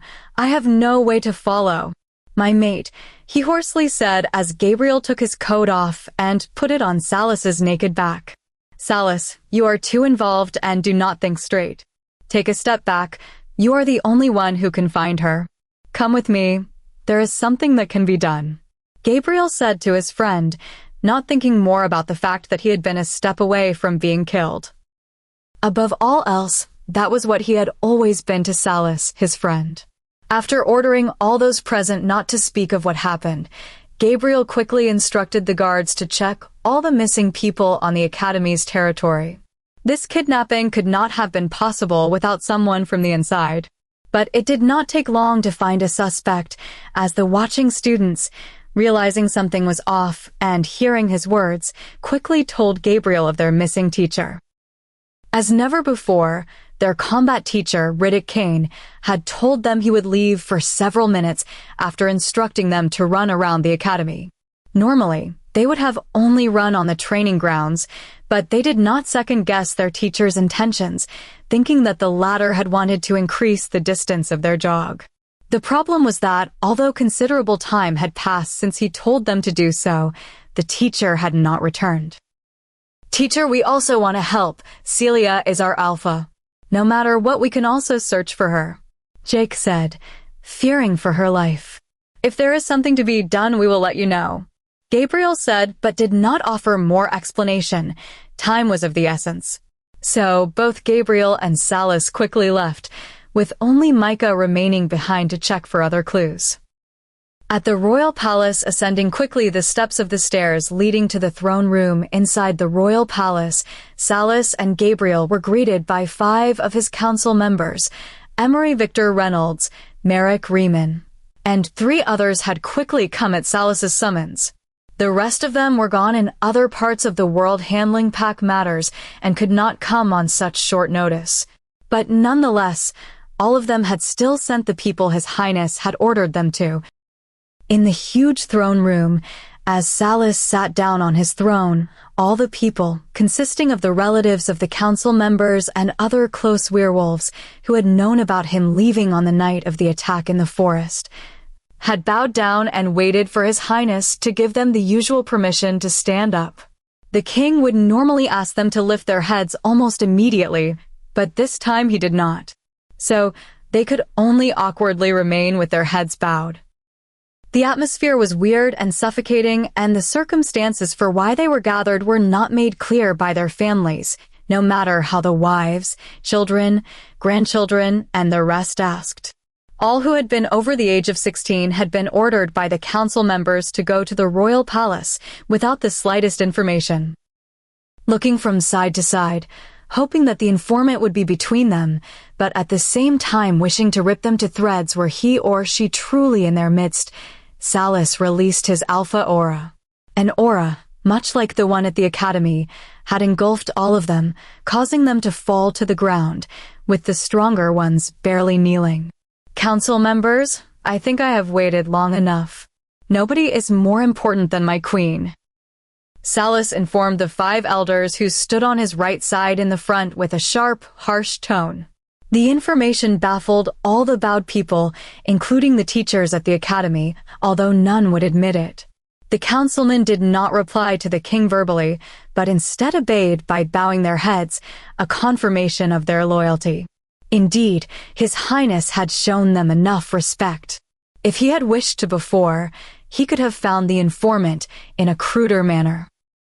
But conscious of the fact that he was not a tyrant, Salas had not used this method to find the informant. He had given their families the benefit of the doubt, showing them respect for the years they had been by his side. And where did it get him? His queen was now missing. He had wanted to lock her in his palace until her powers could be used, but could not resist the petite woman's pleading eyes and voice, and accepted her attending the academy. He was careless, knowing that only his close associates were aware of her existence as his mate, and thus no one would have a reason to hurt or take her away, but he would be careless no more. No, from now on, he would take action as he should have from the start. All of you, close your eyes now. Salas ordered them, using his alpha voice. A voice they had no choice but to listen to even though they were afraid for their lives. The person who, deliberately, leaked my location on the night the students were attacked in the forest, stand up. Salas shouted, using the same alpha voice but with a harsher tone this time. Although she was trying with all her strength not to, even trying to grab the carpet beneath her to avoid standing up and clenching her muscles to not change her position, her body reacted to the higher-ranked werewolf's order almost immediately. At his words, regardless of her will, Yvonne stood up, trembling and as pale as she could be. She had barely stood up when she was violently pulled by a hand and thrown across the immense throne room, landing in the hallway where she fell with broken bones. Terrified by the king's anger, she looked up only to see that Salas was still sitting on his throne. The one who was standing in her place, and clearly the one who had thrown her, was none other than her grandfather, and the person who had doted on her since she was a small pup. Merrick Riemann was grateful to His Highness. He knew the king even now made all the people close their eyes so as not to dishonor any of the council members. Salas had tried not to reveal to the world what his own flesh and blood did. Looking disgusted towards the granddaughter he had adored and painstakingly raised, the elder made one single step before disappearing from her eyes, only to reappear in the second right next to her. "Grandfather, I did not." Yvonne managed to utter slowly, but the smell of fear she emitted and the fact that she had been the only one to stand up earlier was enough to convince him she was about to tell lies. He had known Yvonne always aspired to more, and he had also felt she deserved more, but not like this. Not in a traitorous way. He lowered his hand without talking at all, grabbing the back of her neck and dragging her with him through the crowd until he reached in front of the king before releasing her as she fell to the floor. "Everyone else, but the council members and Gabriel, leave now," Salas ordered. "Your Highness, I did not." Yvonne tried to speak again, but no one bothered to listen to her. No one said a word until the doors were shut as the crowd left. "Who did you speak with about matters concerning Celia?" Salas asked, reeling in his anger to obtain the information he needed. At some other place, feeling an excruciating headache that jolted her out of the unconscious state she was previously in, Celia woke up and quickly stood up a second later, as she realized that someone had hit her from behind, causing her to black out. Unfortunately, the pain persisted because she was unable to regenerate using her werewolf power. Checking her surroundings, she did not recognize the dark, eerie room, devoid of furniture except for the canopy bed she was on. The only thing she could tell was that it was already dark outside, as the full moon was steadily rising in the sky. She rose up on her feet, with her hand moving a bit to the side the loose pieces of silk that dangled from the posters of the bed, as her heart beat uncontrollably, frightened of the unknown. Approaching the window, the single source of light, her entire being trembled as the only things she could see in the distance were nothing but a white-gray atmosphere that was made up of the countless snow-covered trees that enveloped the ground as far as the naked eye could see. The lifeless scenery sent even more shivers down her heart as she continued to look. It was the first time in her life she was alone, as even Waning could not be contacted to not interrupt Crescent's transfer. It was the first time she had felt this alone and agitated in this unlit, sinister room where no sounds could be heard other than her unsteady breath. Facing away from the window, Celia froze, scared out of her wits. Why did she assume she was the only one in the room? Her hard breathing from before stopped altogether as she felt the ice-cold hand that was now almost gently touching her cheek. The beautiful man before her, with his platinum blonde hair and ice gray eyes, felt like nothing but a demon, even though he was as beautiful as Salus, emanating even the same solemnity and strength. Hello, little Alpha, the weakness of the strongest werewolf. Chapter 46. Some centuries ago, living in a tiny house at the edge of a small village near a huge forest, a family of two happily lived their days. The house, even though small, was enough for the mother and son. Their life was not exactly easy. In fact, it was rather a difficult one. To provide food for her child, the mother had to work a small patch of land that was not suited for planting vegetables, making it hard to take care of them. The vegetables provided by her small garden, other than for cooking, also needed to be used to trade for candles, clothes, and other necessities for the two. "Mom, I am going to gather some wood," the little 10-year-old boy informed his mother. It was one of his daily chores to ensure they had a warm home and fire for cooking. "All right, sweetie," acknowledged his mother as the boy had already taken a basket and was walking towards the door. The forest seemed intimidating from the moment a person took their first step inside it. If one went deeper along the trail, the light slowly disappeared as the tall trees clustered tightly together, making it even harder to see. The faint light of the sun did not reach the ground at all, as green vegetation grew all around. This dark scenery, accompanied by the sounds of owls, foxes, and other small animals, along with the rustling leaves that stood in the way of the ever-present wind, would frighten any adult out of entering the forest alone, let alone a child. Even so, the small child entered it with glee, walking on his usual path, unconcerned about such matters, and why would he? In the forest, one of the scariest animals to worry about would be a wolf, but he would never be frightened of one. "Hey, Fenrir." A voice spoke cheerfully from behind, making the boy suddenly turn around with a bright smile. "Hey, Vlad," greeted the boy, looking up at his friend, who was standing on the trunk of a fallen tree, glad to see him. He was actually one of the reasons the smaller boy would never be afraid of entering the forest. The older boy, a 15-year-old, cheekily smiled, approaching him after he had jumped down onto the ground. "Your sister Elena?" Fenrir asked, surprised. Vlad was usually accompanied by his older sister, but now, looking around, he could see that Vlad was by himself. Vlad sighed, remembering the ungrateful girl who no longer spent any time with him. She was always hanging around that man these days, and they would always be close. She found her mate, and now she is always with him these days. "I doubt you will be able to see her much in the future," replied Vlad, still looking a bit disgusted. He was not yet at the point of thinking about finding his own mate, or at least hoping for one. "Mate? What is that?" asked the small boy, curious. Why would he no longer see Elena if she found a companion? The boy thought, not understanding the true meaning of the word. Well, a mate is the other half of a werewolf. The goddess splits each wolf's soul in two and places the souls into two babies before they are born. So, the werewolves with the halves that manage to find each other will become mates, lovers. They will become the most important partner a werewolf will ever have. Apparently, even more important than your own baby brother. The teenager grumbled at the end. That rotten girl was always with him, but now he would barely even see her shadow. "Wow! Really? Will I ever have one?" asked Fenrir, already imagining a beautiful girl made just for him. To make a happy family like his mom and dad, even though the latter was rarely around them. I don't think so. You are a hybrid. My mother said that only full werewolves would have one. Vlad answered honestly.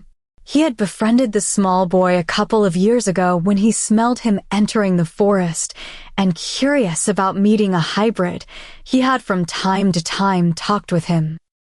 It was for this reason that whenever he learned something from the adults of his pack, he would also ask if hybrids would be the same as them.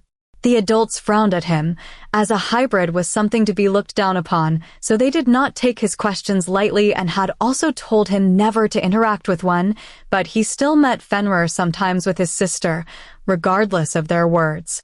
"I will never have one?" asked Fenrir, shocked. He was aware that he was a hybrid. His father had told him so when Fenrir saw him transform into a real giant wolf and asked if his mother could do the same. Knowing from his father that he was a hybrid, he had never put much thought into this before, but a feeling of inferiority sprouted inside his heart just now. No.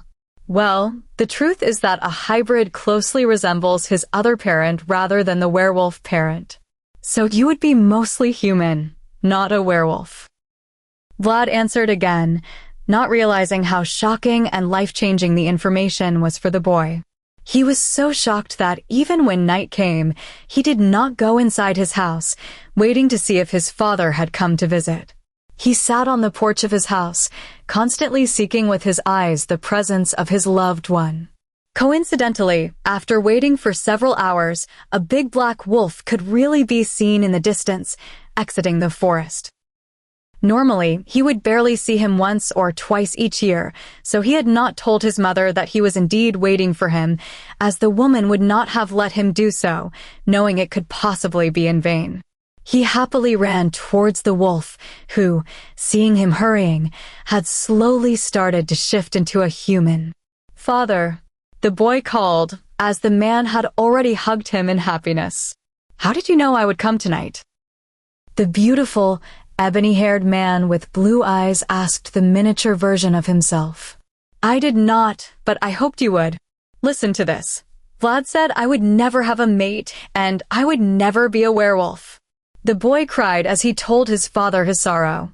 The family had lived for years at the edge of the village because he was not a complete human, and they had to stay away from prying eyes. However, now that they had discovered he was not a werewolf either, the boy felt lost and unaccepted by both worlds. Hearing his words and sorrow, for the first time, the man felt he had truly made a mistake. Seeing his son cry for a mate, he would never have made his heart also shake from despair. However, the sorrow was not only due to the uncertain future he had created for the boy, but also because of his unknown future. Being the younger brother of the heir to the throne, he had felt lost in life. His parents' focus had always been on his older brother. As such, he continuously rebelled against the norms the werewolf society imposed, hoping to gain their attention and love, but it always had the opposite effect. Reaching the age of 17 and shifting for the first time, he had at least hoped to find a mate and start a family with her, thereby gaining a purpose. But years had passed, and he did not find her. Angry, especially seeing his brother with his mate and jealous of the attention the latter had gotten from everyone, he had lost his way even more. Finding a beautiful woman in the forest one day, he fell in love with her, even though he knew there would be a mate for him in the future. Regardless of the injustice he would inflict on the future werewolf who would become his mate, the man continued to meet the woman and even formed a family with her. A fact unknown to the werewolf kingdom. Several days ago, he had met his true mate, a girl who had barely managed to shift for the very first time, and only then did he understand why he had not met her before. The beautiful and lovely girl was the apple of her parents' eyes and a daughter of one of the king's council members.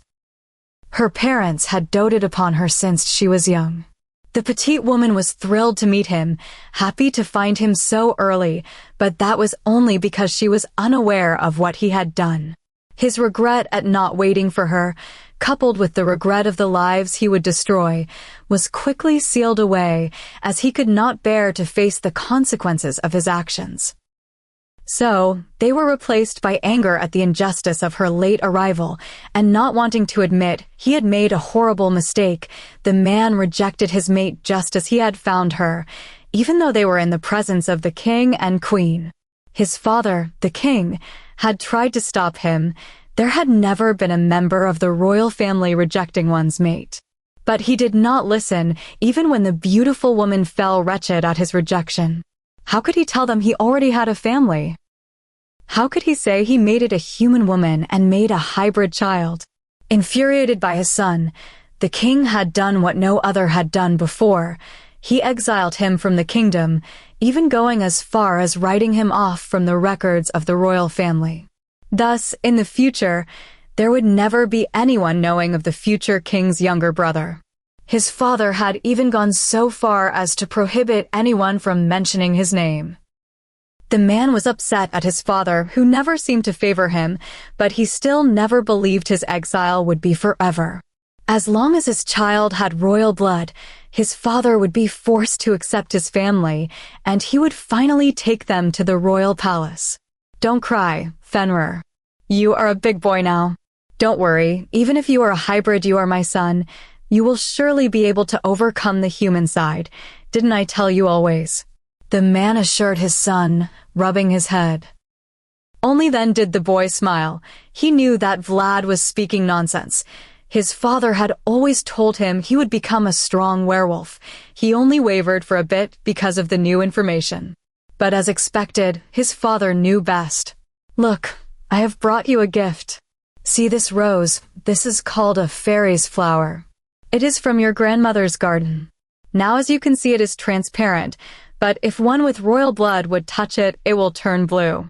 Here, hold it in your hand. The man joyfully said. As long as the rose turned blue, he would prove the king was wrong, and his exile would end.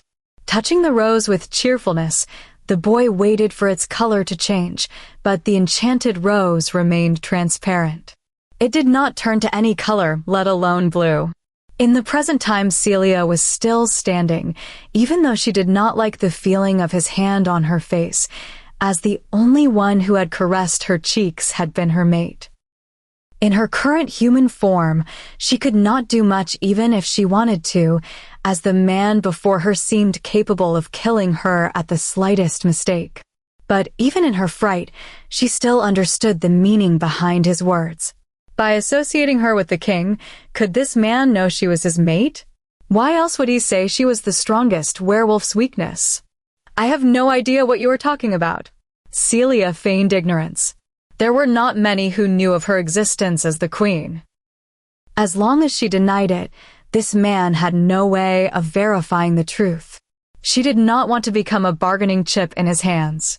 The demon-like man chuckled at her failed attempt to hide the truth. The beautiful woman before him looked so innocent and pure, even in her solemn appearance, dressed in a black uniform. How lovely would it be if he had a mate like this woman before him? Really? The man asked, happy. Yes, Celia firmly replied, still standing by her words. The man murmured, thrilled at the woman who had not avoided his gaze and did not shrink from fright. As expected of the future queen, he thought. He did not try to elaborate on his words.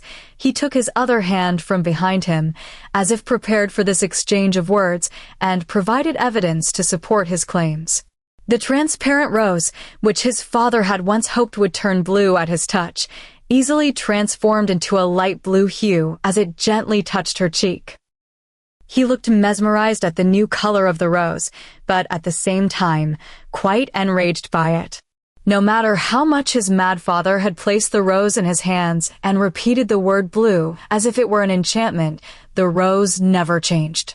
Seeing the blue rose, Celia quickly stepped aside. In one of her usual walks inside the garden, Salis finally revealed to her the true meaning of the blue color. Who was this man? How did he know the secrets of the royal family? A secret is known only to Salis and the council. Surprised, little queen? Don't worry, the secret of our royal family is still safe. I never told anyone of the blue rose, the man said with a hoarse, calm voice. A little sad at the loss of touch, he had clenched his hand into a fist to preserve the residual heat. His cold hand had never been so delighted at another's warmth as it had been just now. Perhaps, in the distant, forgotten past, the touch of his kind mother had also felt like that, but it was too long ago to remember it accurately. Our royal family? Asked Celia.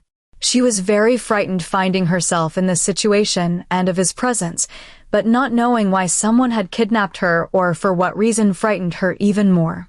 She could not tell if he was only going to have a bit of a conversation with her and then kill her, or if another larger plan had been prepared. The man before her was the only one who could shed light on where she was and why, even though, ironically, his heart and presence seemed as black as night. Being the older cousin of Salas, shouldn't I have included myself in the royal family? He smirked, pleased with her confused expression.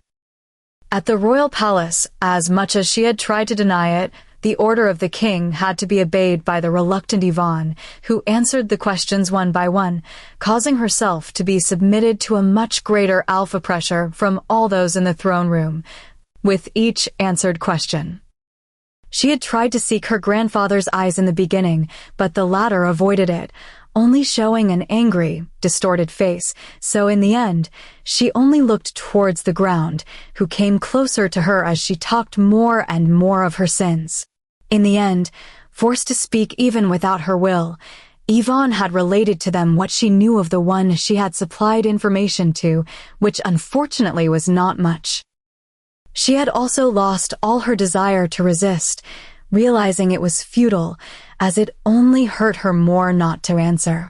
But she could not understand what role Celia had in all of this, why talking about her to someone had incurred this much wrath from them.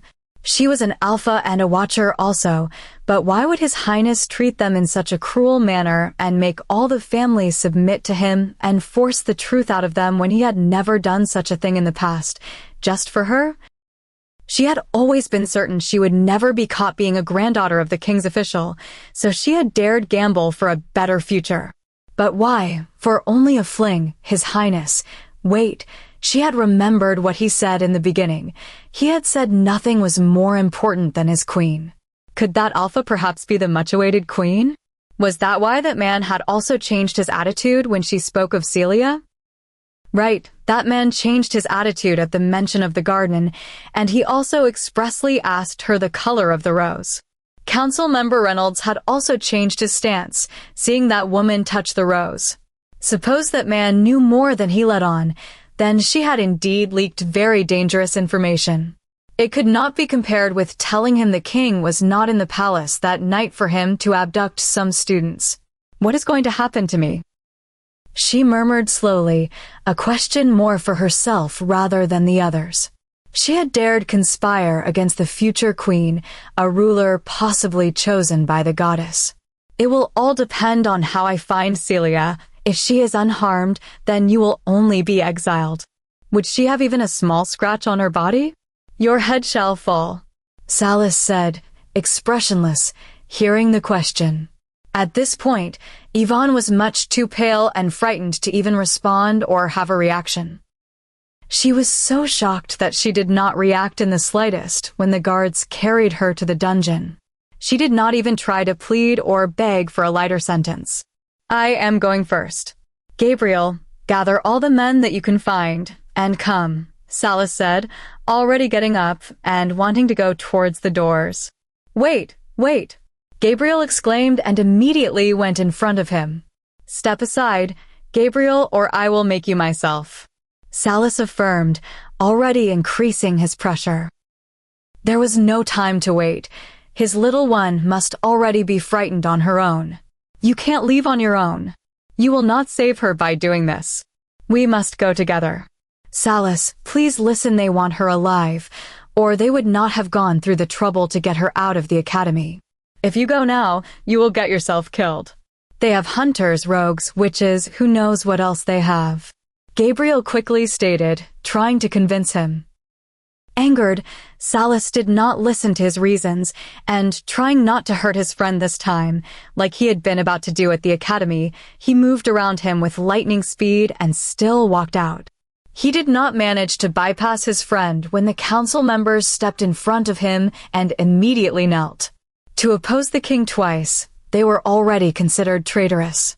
Immediately, Gabriel spoke with more convincing words, causing him to stop for a second.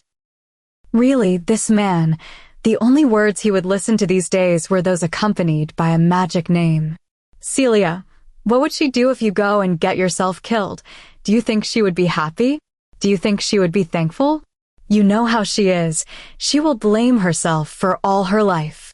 Have just a bit of patience, just 2 hours. No, an hour to gather some men. We will all go together. Gabriel said without even breathing, afraid Salas would already be gone before he got through to him. Corroborating the information from Yvonne, with the missing cases and the few leads they had barely managed to gather. 1. This man had under him quite a few underlings, of whom they did not know much. Salas was indeed the strongest werewolf, but he was mentally weak now. His mind was too chaotic to worry, so who was to say that, just like last time, he could possibly get injured? 2. They were preparing something big. They had analyzed twice as powerful wolfsbane and the missing people. They were most likely researching something and had been preparing for a long time already. The werewolf kingdom had many strong werewolves, but this situation had caught them off guard.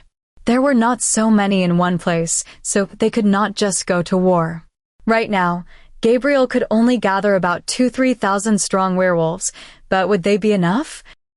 And third, the enigmatic man whom Yvonne spoke of was a strong individual in his own right. He was not a true king, although he preferred to be called one, and everyone around him was obligated to also call him as such.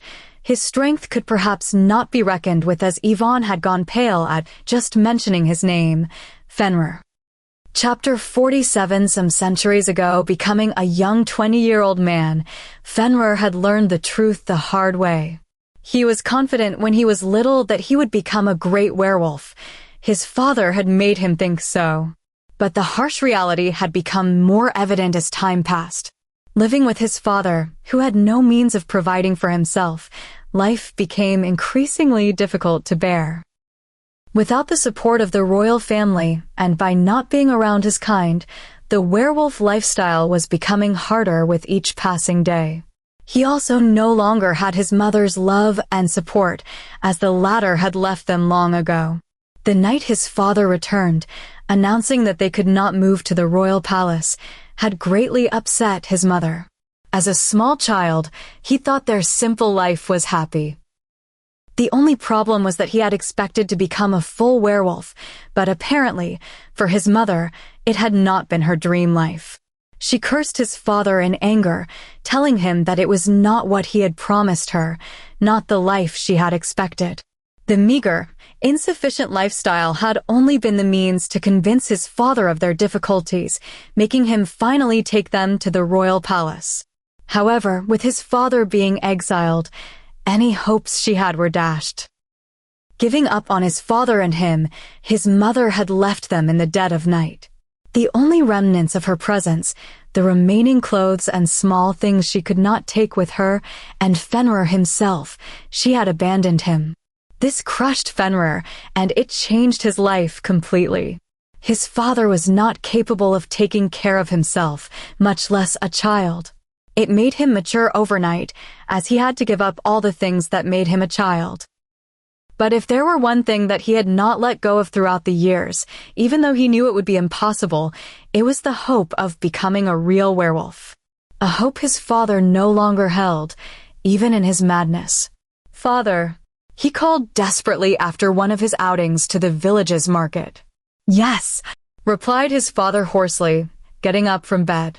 The former young prince, full of life, bore little resemblance to his old self. Only a shell that resembled his older brother, the king of the werewolves, vaguely remained, although he looked much older than he should have, considering his werewolf nature. I found a way for us to return to the royal palace," he exclaimed happily, bursting through the door of his father's room. "How?" the man asked without any expression. He knew his son had kept asking around and had thought of different ways over the years, but he knew there was no way to transform a human into a werewolf, a person who did not have at least the aura capable of changing the color of the rose to any color. They were saying in the village. I heard a group of hunters speaking. They were talking about how some werewolves had bitten some of them, trying to transform them into werewolves to make the humans stop hunting them. Can't we try that? If I knew it was that easy, we wouldn't have suffered so much. Fenrir was hopefully informed. All this time, the answer had been so simple. It was just that they had been oblivious to it. No, his father denied, standing up from bed and reaching for a bottle of whiskey. It had been the only liquid that entered the unshaven, ruffled man's throat these days. Why? We could go back. Do you not want me to become a werewolf? Do you want me to rot away like you? Fenrir spat spitefully, losing his temper toward the father for whom he had long lost any respect. You cannot. The werewolves who tried that are fools. The thing the hunters were most likely talking about is transforming a human into a lichen, but a lichen is a senseless creature. They listen to no logic, no norms can bind them. The only authority they could recognize would be the master that created them, but even that lichen would have lost his mind, so in the end, they wouldn't listen to anyone. Mad savage creatures, without a shred of human morality, who would want to become something like that? His father raised his voice in disapproval. For better or worse, he had given up his beautiful mate and his royal family for them, and now even his son dared to talk to him this way when no other werewolf would have dared to even look him in the eyes if it were in the past. Not to mention, it is virtually impossible to turn a human into a lichen. There is a high chance you will die. Forget it. You are a human. You will only ever be a human. His father's voice rose even higher until it had become a shout. His young, foolish son could not tell, but he knew. The failure of such an experiment would mean death. This was his son, even though he was only a human. The blood that coursed through his veins was his, nonetheless. Not to mention, in the small chance that a werewolf would manage to turn a human into a lichen, the werewolf who would succeed would meet their end. But I am a hybrid. It would be easier for me to become a lichen considering this, and I could still keep my sane mind because of this fact also. If you will not, I would prefer dying rather than keep living like this from day to day. You are my father. You are the cause of everything. All of this is your fault, all of it. The angered voice, the spiteful words, the regrets, and the fear of being left alone, all of it played with the werewolf's mind. He tried some more to convince his son of the consequences. He did not want to be the one to kill his own flesh and blood. But in the end, Fenrir really did not give him a choice. The man had not taken into account that he had instilled in his son for such a long time the faith that he would become a werewolf. As such, Fenrir did not want to think or even could of another way to live his life. Seeing the young Fenrir hurt and unconscious, and being afraid of losing the only family he had left, his father broke one of the goddess's taboos. He was not sure it would work, but as a father, he hoped his son would keep on living, even if it meant his death. Moments passed as the father held his bitten son to his chest. He hugged him as tears flooded from his eyes before a small smile appeared on the werewolf's face. After what felt like a lifetime, Fenrir's pale face began to change to a healthier color. This, coupled with the fact that the werewolf was beginning to sense as though his life was leaving his body, meant that the transformation had been successful. Fenrir opened his eyes, feeling everything more intensely than before. Somehow, he sensed that the change was genuine. The trick that he had played on his father had worked. He smiled brightly, getting up, feeling the strength and power that was beginning to course through his veins. "Father, father," he exclaimed happily, shaking his father's arm, seeing that the werewolf had kept its seating position near him, but did not react. He would have never thought that as soon as his hand tried to get his father's attention, there would be no reaction. The werewolf's body fell due to Fenrir's touch, and his body slowly turned to dust before scattering in the wind. He had succeeded. He had become the world's first rational lichen, the strongest of all, at the cost of his own father's life. The present time the sun had set for a couple of hours already, and without it, the frozen atmosphere became even colder and lifeless. There were no humans, no animals, no living beings as far as you could see. The only small presence of life, if you could call it that, was the trees that were burdened by piles of snow, with branches that felt like they would fall any moment now at the slightest zephyr, under their own weight. However, the piles of snow still did not fall, as even the wind had ceased to blow, having also been frozen in place. This had been the inert state of nature for some time now, and it felt like it would continue to be so for a while longer. But unexpectedly, even without the lightest of breezes, very slowly, small snowflakes started to fall, one by one, from the trees. There were only 2 or 3 snowflakes falling at a time from each tree, and then there were 4 or 5. The number of snowflakes that fell kept on increasing until you could no longer count them, as though it had started to snow again.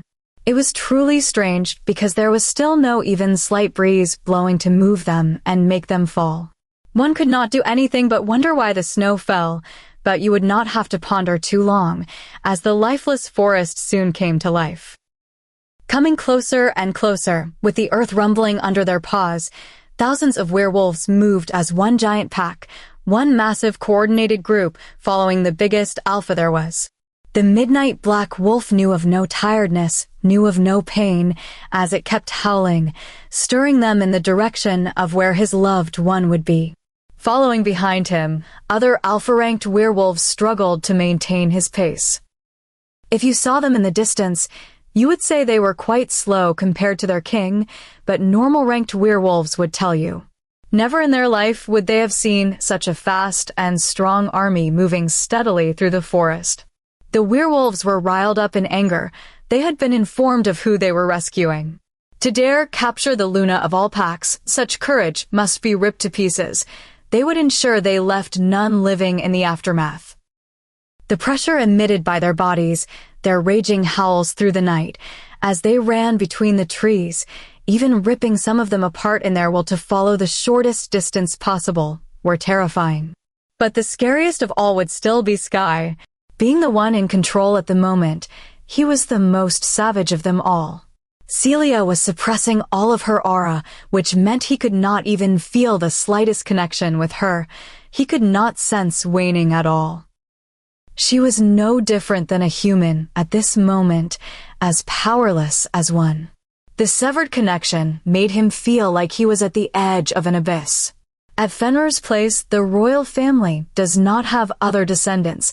Then Salis, Celia tried to speak.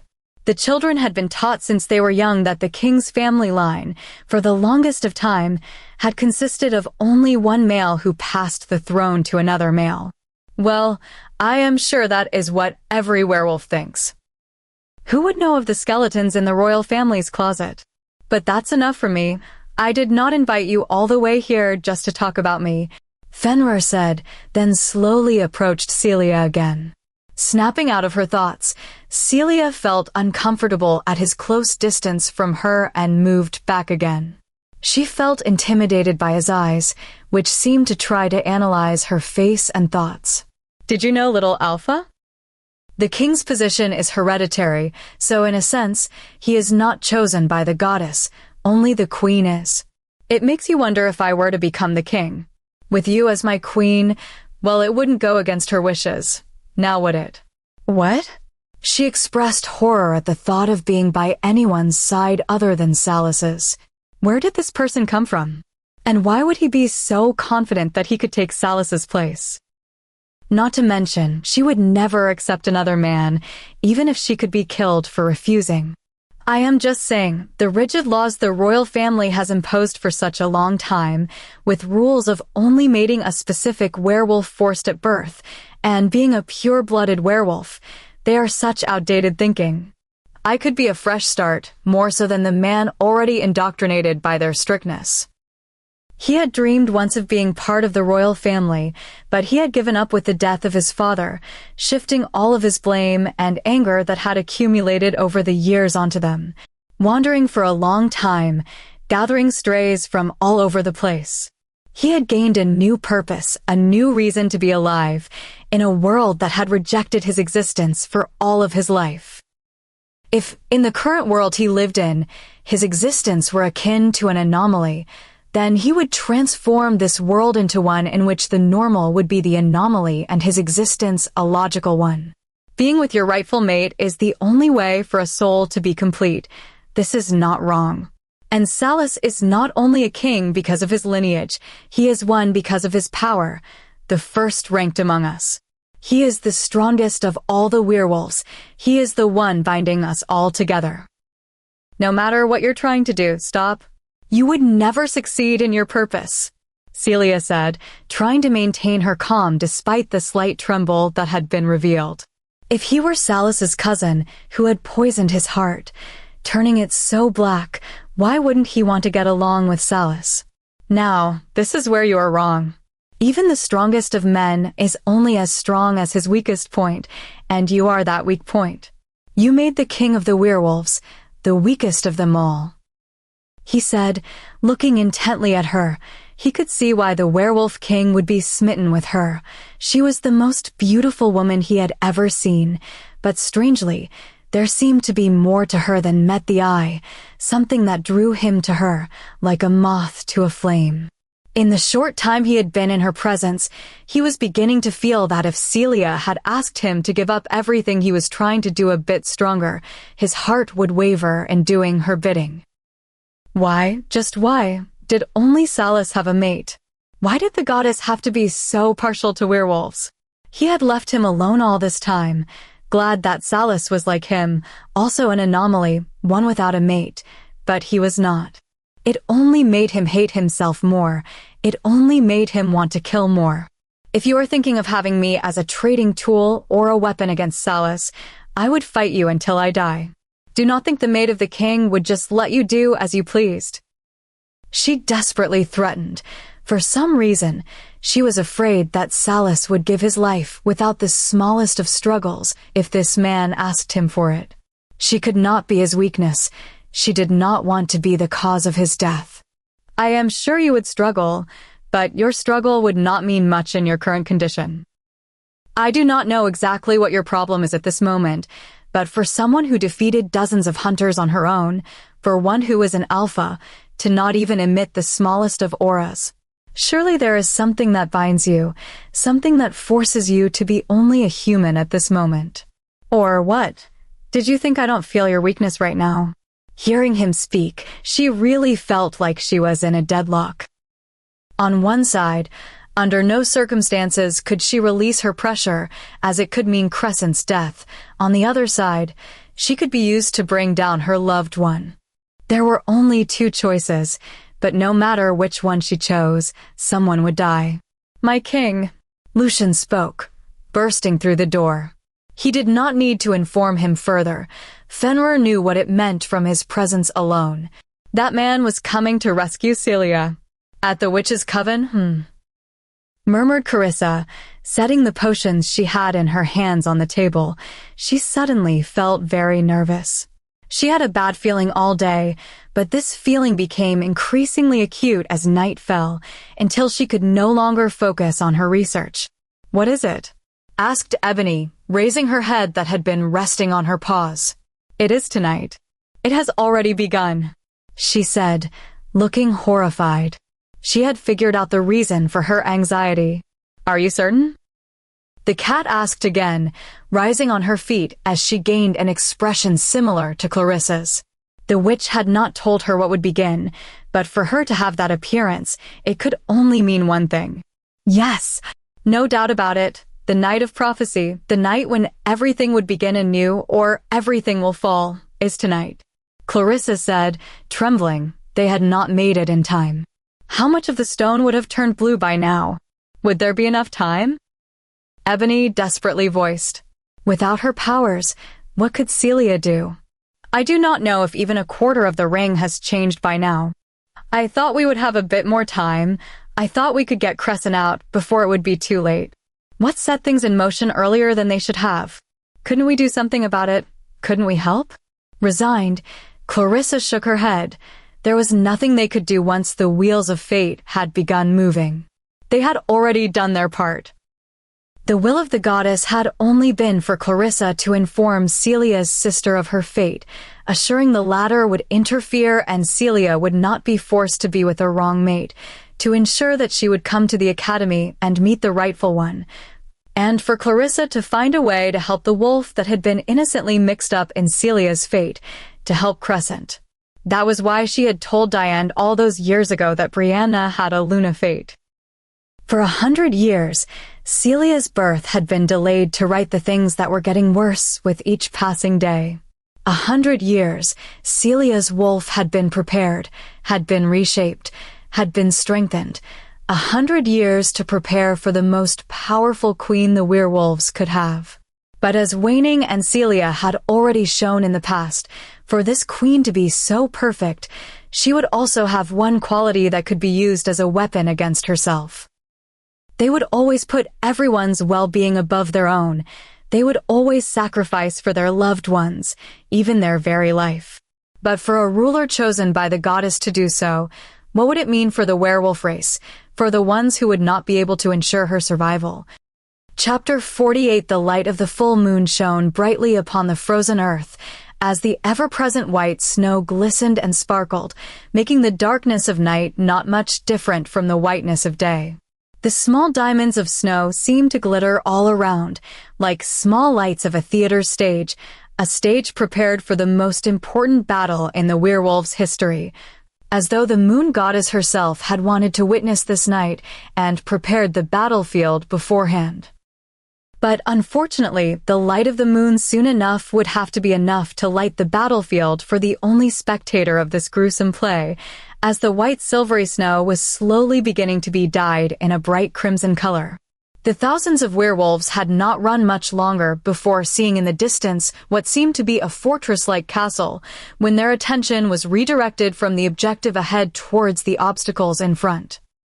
Thousands of werewolves were ordered to participate, members of the council, royal guards, teachers at the academy, and pretty much all ranked werewolf males that could have gathered within the hour, howled and growled at the sight of their enemies, ready to attack as the order was given.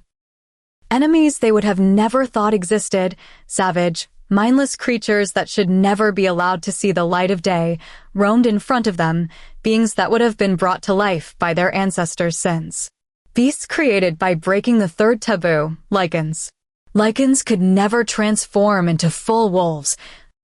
Their bodies at most resembled a failed attempt at creating one because of their heads, which indeed looked like a wolf's, but they still walked and looked like humans from below their necks to their feet, with the only difference being their bodies covered in ruffled fur, and their spines elongating into tails. But normal werewolves, in wolf form, would not be that much different from a real wolf if you did not take into account their size. The werewolves were horrified at such a sight. A lichen had only ever once successfully been created, but upon realizing the abomination, the werewolves that discovered the atrocious being terminated its life. They were extinct, a black spot in werewolves' history, but here they were, numbering thousands. This sight would have normally caught them off guard, but in the presence of the king, lichens did not matter. What they meant made no difference. As long as he could get to his mate, he was capable of even passing through fire, much less creatures. A loud, commanding howl escaped his snout as he directed his head towards the moon, reaching the ears of the werewolves and restoring the general order. It was as though he was informing the goddess of the start of their play, their war. It was also an order to freely attack and charge forward with everything they got. As all the werewolves moved with their heavy paws smashing the ground, pushing themselves forward, they followed closely behind the members of the council, who were steadily running in the shadow of Salus, creating an arrow-like formation, charging, piercing through the middle of the thousands of lichens. Arriving in front of them, Sky took the first blood as he ripped through a lichen that did not manage to react, much less attack.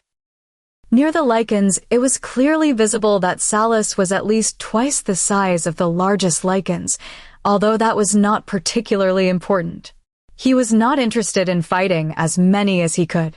His purpose was not to fight them but to pass through them. So, fighting in a coordinated attack, Sky and Salis interchanged quickly and strategically between each other, the human side swiftly going through them, partially transformed, clawing only when they had no other choice, as the lichens gathered even more towards them. When the lichens multiplied, giving him no other way out, Sky would take control, transforming completely, jamming through their numbers, before Salis took control again. Sky had force, while Salis had speed. They were a fearsome combination that decimated tens of lichens, even though they did not try particularly to do so, as they only fought the lichens in their path. Closely behind, covering his back and ensuring they would not be encircled, the council members, experienced tacticians and warriors of many battles, coordinated the others as all-around fights broke out. Clashes of fangs, claws, and fierce howls dominated the battlefield. You could not see other results for the ending of this battle, as the thought in everyone's mind, werewolves and lichens alike, was only one: death. Standing in a huge conference-like room, Celia's face was littered with tears near the throne of Fenrir as they watched the clashing through a giant mirror on the opposite wall, courtesy of a small witch's spell, a witch who had previously cast spells on the students in the forest. Does it bother you that your fellow werewolves are fighting, that they are dying? Fenrir impassively asked. With a hand sustaining his head, he looked ahead as though he were only a spectator, not a participant in this battle. He did not look happy at the sight of the deaths, but he was also not upset, feeling entirely disconnected from the situation. Please stop. Why would you do this? All of them have souls, all of them have hearts. Why would you direct them towards their death? Celia's voice hoarsely cried, her voice reverberating in the hollow room. In the past, she had hurt and killed hunters herself to protect her life and the lives of others, but the lichens now, in a sense, were innocent, even though they were killing the werewolves. The lichens that were fighting were kidnapped humans forcefully transformed into creatures. They did not choose to act like they were, as opposed to the hunters who had their own rationality and could decide for themselves. Or perhaps it was the fact that the king's Luna was the one who would inhibit his ferocity, and recognizing Salis as her mate had also changed her like this. She did not know which of these was the exact reason, or perhaps both were. But she knew for certain it was wrong for this war to continue. Fenrir did not reply, still looking expressionless, but a small frown appeared between his eyebrows. All had lives, she said. Was she talking about lichens and werewolves alike? It shook his heart, as werewolves only ever considered lichens abominations, creatures that could only be dealt with by killing them. But she was shedding tears for all. A ruler, most likely sent by the goddess, showed tears for lichens, although the latter had rejected their existence. The irony is that it seemed that the goddess had made an error in her design. An error he very much welcomed. The lichens do not matter, they are only mindless creatures. And werewolves are not my concern. He stated to confirm his thoughts. It does not matter which of them are dying, they all are important. Even lichens were innocent before they were transformed. They do not deserve this. She said she was having less and less control over her emotions. Perhaps it was the mother in her, the Luna in her speaking, but she felt upset for the lost lives. You could put an end to this if you would be my queen, you know? Fenrir said, looking with narrowed eyes towards her. Finally reaching the rear of the enemy line, Salis's mind linked Gabriel and the council. I am going on ahead. I can faintly smell her. I will go retrieve my queen. It was a very faint smell. It was barely there, but he knew she was in the fortress, so no matter what, he would go to her as fast as he could. Wait, let us go with you. Gabriel's mind linked back. They were having a hard time. The lichens were strong indeed. They had defeated quite a few already, but the same could be said by the opposite side as well. No, there are too many. Coordinate the others. I will be fine by myself. Salis said and closed the connection, giving Gabriel and the others no chance to refuse or argue. In his path, he had still encountered lichens and rogues alike. Although the majority were outside the fortress fighting, it seemed that inside, too, some still remained in case the fortress was breached. But as before, he also disregarded their presence, fighting them only to go further to where he felt the scent getting stronger. He only briefly stopped when, in a hallway on the floor, he found her jacket distracting him a bit. A distraction that was immediately taken advantage of. Well, it seems our discussion will have to wait a little more. An uninvited guest has come for a visit, Fenrir stated, no longer conversing with Celia. He knew that Salas would reach here. He had expected as such. Unfortunately, the new wolfsbane weapons they created were difficult to produce, and it had also become harder to procure the plants since they had used the bullets in the previous attacks, up until they kidnapped Celia. Not to mention, the process itself was a long one. He sighed. If he could have armed his lichens, the war would have ended much easier and faster. Fortunately, at least inside the fortress, the guards were armed with them, and they proved themselves quite useful. The door burst open, having been hit with a lichen's body, with Salas entering quickly after. A truly stupid man, Fenrir thought. To come quicker for his mate, he had even disregarded his safety and his caution. Exactly as he said before, she really was his weakness. Fearing for her life, he had recklessly come and had gotten himself injured before even reaching her. His abdomen and arms were shallowly clawed. Normally, it should have already healed, but to defeat that many guards, a few bullets filled with wolfsbane still slightly grazed his skin. None hit him directly as he was too fast, but just the little substance with which the bullets were coated was enough to impair his ability to regenerate for a little while, but still, he was full of vigor. Seeing her uninjured face, he finally felt like he could breathe. A happiness Celia could not share, seeing him in his current state. "Don't come." She yelled at his approach, but her warning came too late. He was like a moth to a flame. Even if she would burn him, he would still approach. "Don't," Celia said, but could not continue as her former teacher, who was standing a little closer to her, swiftly grabbed her neck, keeping her in place. Salas's eyes darkened again at the sight. He wanted to rip him apart, but a wrong move and that man would have snapped her neck in two. So this is the famous Werewolf King. Honestly, I thought the man of which legends were written about was more rational than this. "Oh, well, it is good for me," Fenrir said, with his hand still holding his head, seemingly bored. His plans had been moved forward by Celia's appearance, but in fact, her appearance made all the difference in his winning this battle and becoming the king. He had made a gamble sparked by anger over Salas having a mate, but as long as he won, it was perfect. "Release my mate, or suffer the consequences," Salas said, angered, with his canines and claws already elongating in anger, as the room was beginning to be engulfed in his alpha aura. "What consequences?" "That is a good joke.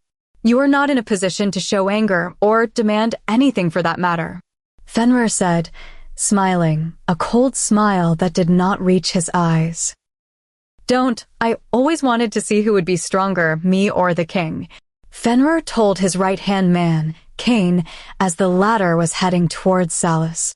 Rising from his throne, he removed the black shirt he had on and, with a loud roar, transformed himself into his lichen form. He was the biggest lichen there was. Salas could clearly see that he was, in fact, the initial lichen, the one who had transformed all the others that were fighting outside. But in front of his eyes, Fenrir was still non-existent. All he could see was the petite woman who was looking scared towards him, but could not say anything, having her neck obstructed. The man behind her was only releasing his grip a little bit, just enough for her to breathe, but not to talk. "It's all right," he said, looking at her to reassure her worries. Only then did he finally look towards Fenrir, as the latter had come towards him slowly before disappearing.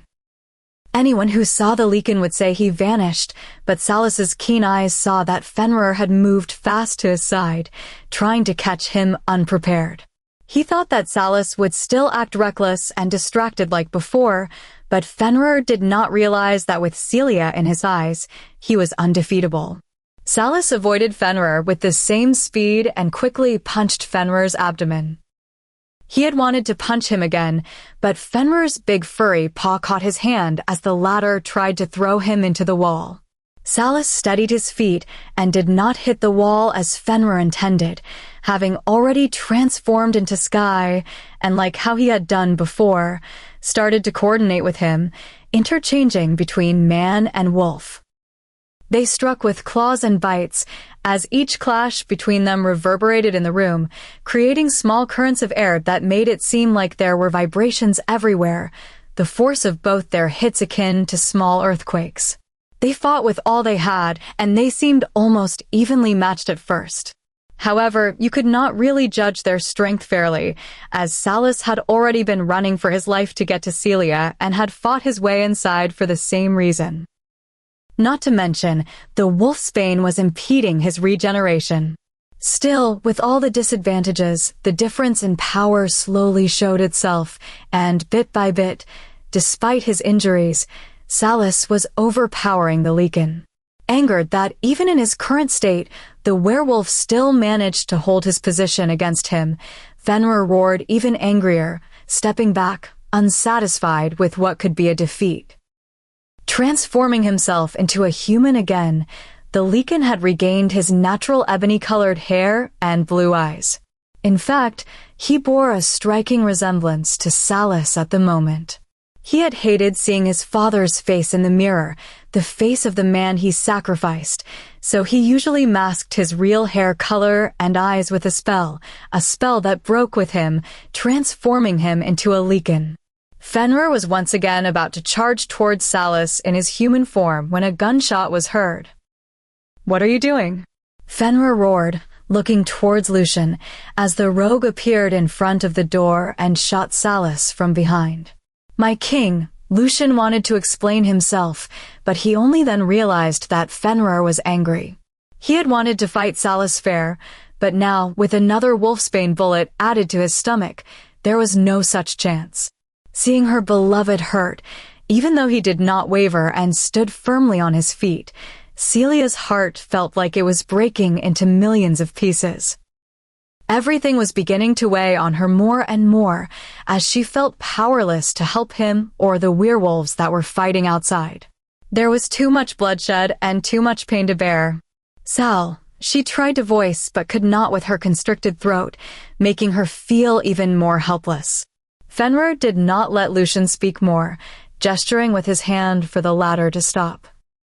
"It seems that I cannot check further which one of us is stronger, though I will recognize that before that shot, you were superior," he said, sighing. It would be petty of him to make himself appear like he was the one who had the upper hand when he did not. Anyway, the victory of the entire battle was his nonetheless. Salus still did not care for what Fenrir was saying, having only her face in his eyes. His feet were already once again moving in her direction, but he only made one step, and Riddick had constricted her throat more. It was a threat. Each step he would take would mean she would be closer to dying. "My man will kill her if you move closer. I suggest you stop. Now that it came to this, I think we should end all of it, don't you? Let's avoid a lot more werewolves dying, all right? Stand still and let yourself be killed, or she will be the one to die," Fenrir said, looking towards Salus's already weak body. Hearing him, Celia was trying to unravel the huge man's hand from around her neck to reach Salus, but it would not budge. Looking towards him, she, trembling, tried to reach with her arms as she gave up her attempt to unclench the man's arm. He was looking up at her, smiling, the mechanical man who never smiled at anyone, the man who was rumored to have a stone heart, was smiling softly at her reassuringly. No pain could be sensed from his face, but she knew that he was barely hanging to consciousness. How could he not, when his battered body filled with bullets of wolfsbane was now clawed by lichens? At Fenrir's order, several lycans who had arrived with Lucian were already near him. They were quickly leaving big slashes all across his body, but they were shallow as they could be, to ensure his death would be slow. Fenrir was trying to make his death as painful as possible. It would be a death littered with suffering up until he closed his eyes for the very last time. "Stop it. I beg of you, stop it," she cried hoarsely as she forced herself, trying to unclench the arm around her throat, but there was no reaction from anyone. No one listened to her words. "Stop it. Please kill me instead," she said with a voice filled with suffering, looking at the foolish man who was still smiling at her, not to frighten her. How could Salus smile, she thought, when she could feel his hurting until she did not know how he could keep his sanity. They had not marked each other yet. She was also suppressing her power, but their bond kept getting stronger until she could feel all his emotions and pain like it was her own. She knew how he could do it. He knew what reacting to their attacks meant. It would mean her demise. If Fenrir could not have her as a queen, then he would prefer her death instead.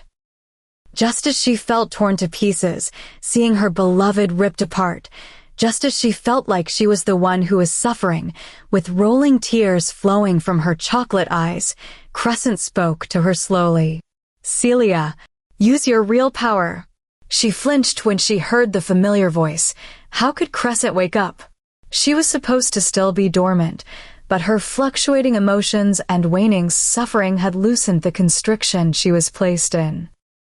In fact, Crescent, through sheer resilience, had drifted in and out of consciousness the entire time. And although she did not know the exact situation when Clarissa explained what would happen to her, she had also heard them. She knew why Celia was suppressing her power. "I cannot. The ring has not finished your transfer. Stopping it now would mean your death." Celia immediately denied it. This was her sister. She had been with Celia since birth. She and Waning had already robbed Crescent's future by absorbing her sister. How could she hurt her once more? "Why do you, and Waning as well," the wolf said, upset, almost raging. "Why do you both feel that I should be the one guarded and protected, that you must sacrifice all for me, when I would do the same for you as well?" Crescent screamed. "Don't, Crescent," Celia said, crying. She did not know who to choose at this very moment. How could she choose between the foolish man who had loved her and protected her with every fiber of his being and Crescent, one of the only two true sisters she had in this life, the one who had accompanied her through all her sorrows? "If you cannot make the choice, Celia, I will make it for you," Crescent said, slowly going towards a barely formed portal. It appeared like transparent water in the wolf's chamber, but it still seemed patched up. It was not whole. She looked towards it and, without Hesse. Chapter 49. Fighting with everything they had, the werewolves were struggling against the lycans, who fought with total disregard for their safety. For them, the order to fight was absolute. It had priority over even their well-being. As such, in death, they still managed to take a werewolf with them, or at least gravely injure one. The werewolves were also tired from traveling for such a long distance, making their situation even more dire, but still, under the coordination of Gabriel and the members of the council, they kept their ground against the lycans. They could only hope they could hold on to ensure it would be enough time for Salus to return with their queen. Inside the fortress, even in his pain, Salus was still hanging on, looking towards his beautiful mate. He was truly worried, as Celia had stopped crying and struggling, which would have been a good thing if, at the same time, she did not look like nothing but a puppet. He was afraid. The trauma of seeing him die before her eyes was mortifying, and he would let her be scarred for life. He wanted to do something about it. He wanted to run towards her and assure her that everything would be all right, but he could not. These were the last thoughts he had before falling to the ground unconscious. "Riddick, loosen your grip on her neck. You are hurting her too much," Fenrir said, displeased. He knew the rogue was as bloodthirsty as ever. He had tried to keep his cruelness under control, but Riddick still exaggerated many times. Still, if it were anybody else, he would not care, but towards her, he felt a closeness and a desire to protect. The threat that he would kill her if Salas fought back was only for the werewolf to give up fighting. He did not want to truly do that, and Riddick should have known it, but he was overstepping his position. He was getting out of line. "My king, if I loosen my grip, she will try to escape again," Riddick replied, dissatisfied. He could see clearly that Celia was not reacting in any way, but for some unknown reason, this only unsettled him more. It was like the calm before the storm. Not to mention, he did not know what exactly stopped Celia's alpha aura, making her unable to use her werewolf powers, but she was the alpha of the Watchers. He had seen her practice and knew just how powerful she could possibly be. He did not want to take a chance. "At the coven, do you see anything?" Ebony asked, frightened, as the small witch was looking down in her cauldron.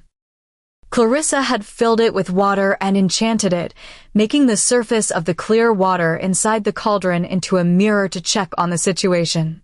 They could do nothing, but they were still worried. "Yes, I think waning is breaking the seal," Clarissa said, gulping. But Crescent?" Ebony asked, concerned. If waning dared to do that, then what would happen to the smaller wolf? "I do not know. Perhaps the mental strain was too much." Waning may have slipped and lost her control of her aura, or Crescent woke up because of their emotions, she said, looking down. Celia looked like a statue. It would appear that she had given up, but it did not seem so. "She is shifting," Clarissa continued, as she started to see some changes in Celia after a few more seconds. "She is?" Ebony asked, jumping on the table and looking down inside the cauldron. "But that is no wolf," Ebony exclaimed. "Yes, it is not," Clarissa said, finally realizing what the goddess had tried to do, and finally put all the pieces of the puzzle together. "That is a true ruler chosen by the goddess," she said, smirking, finally calming a bit of her emotions. "At Fenrir's place, Riddick, I will not repeat myself," Fenrir said, raising his voice. However, the Watcher's former teacher was unable to respond to his order. From the powerless woman, who felt nothing like a werewolf until this moment, a massive pressure could be sensed as he felt his grip loosening out of fear. Fear was a feeling he had not felt since he was a pup. It made him wonder if it was truly this particular feeling, given the strangeness of the matter. Why would he feel fear from a woman who, seconds ago, was having trouble even opening his hand a little just to free her neck? But it would not take long for Riddick to understand that this was truly fear he was feeling. Swiftly turning around, she shoved his hand away with her right hand before grabbing his neck with the other and raising him a bit in the air. The startle of the reverse situation was diminished in comparison to what his eyes were trying to register happening before them. Before his very eyes and Fenrir's, Celia's hair whitened from the roots until her ends, becoming a color similar to her wolf's fur. But her hair-changing color was nothing compared to the fact that her face was also swiftly transforming. Normally, when partially transforming, a werewolf would only change the color of its eyes, the length of its canines, and its nails, which would reshape themselves into claws. However, she was not partially transforming, although she was not transforming into a wolf either. With her eyes changing their normal warm chocolate color to a golden hue, her tender normal skin covered by a thin layer of soft white fur around the edges of her face, and her normal small ears reshaping themselves into wolf ears, not to mention her canines protruding from her mouth and her fur-covered hands. She resembled more a lichen than a werewolf, although her face still retained her human-like appearance. "What are you?" Riddick tried to ask, as he had never seen such a being before. Celia, with her hand still firmly keeping his neck in place, moved her head from side to side as if unaccustomed to her body, while also trying to relax her neck, which was already quickly healing from the previous hold. Finishing cracking her neck, she looked into his eyes, making him tremble. It felt as though she could see into his very soul. He felt like he was staring at a being that should never be slightly offended. Opening her mouth, with a face even more expressionless than she ever had before, she slowly spoke to her former teacher. "You are not worth keeping." The voice solemnly spoke, but it was not Celia's voice. It felt like there were two people speaking at the same time. Waning and Celia had fused with each other. They were neither wolf nor human, neither lichen nor werewolf. The two personalities were, at this moment, one and the same. "I can smell too much blood from you, too corrupted," she said before slamming his body into the wall, from where it lay lifelessly, as soon as she retracted her hand. Seeing his brother dead, Cain cleared his mind of the haziness her power had induced and swiftly came roaring towards her, but he did not know what struck him, as he also lifelessly fell, with his neck snapped. At this point, Fenrir was frozen in place. She had surprised him from the moment he saw her, but nothing compared to how she had now. He felt speechless, unable to ask or react in any way. Even when she quickly passed him, he had no reaction whatsoever. The only thing he did, or better said, felt compelled to do was follow her movements with his eyes. All the people in the room felt frozen, much like him, as her aura was leaking everywhere. Even the lichens that had clawed Salus and were standing near him had refrained from hurting the unconscious man any longer. Lucian was only able to react when he saw her in front of him and tried to shoot, but there was no time to put his thoughts into action. With inhuman speed, Celia had arrived in front of the door and, angered beyond measure, gripped the weapon that was still in Lucian's arms, the weapon that he had used to hurt her beloved, and deformed it, making it no longer usable. Before the latter was able to fire even one single bullet. "You as well. Too much blood." Her echoing voice spoke, and as the man still tried to regain his composure and attempted to hit her, she quickly disappeared from his eyes before appearing behind him.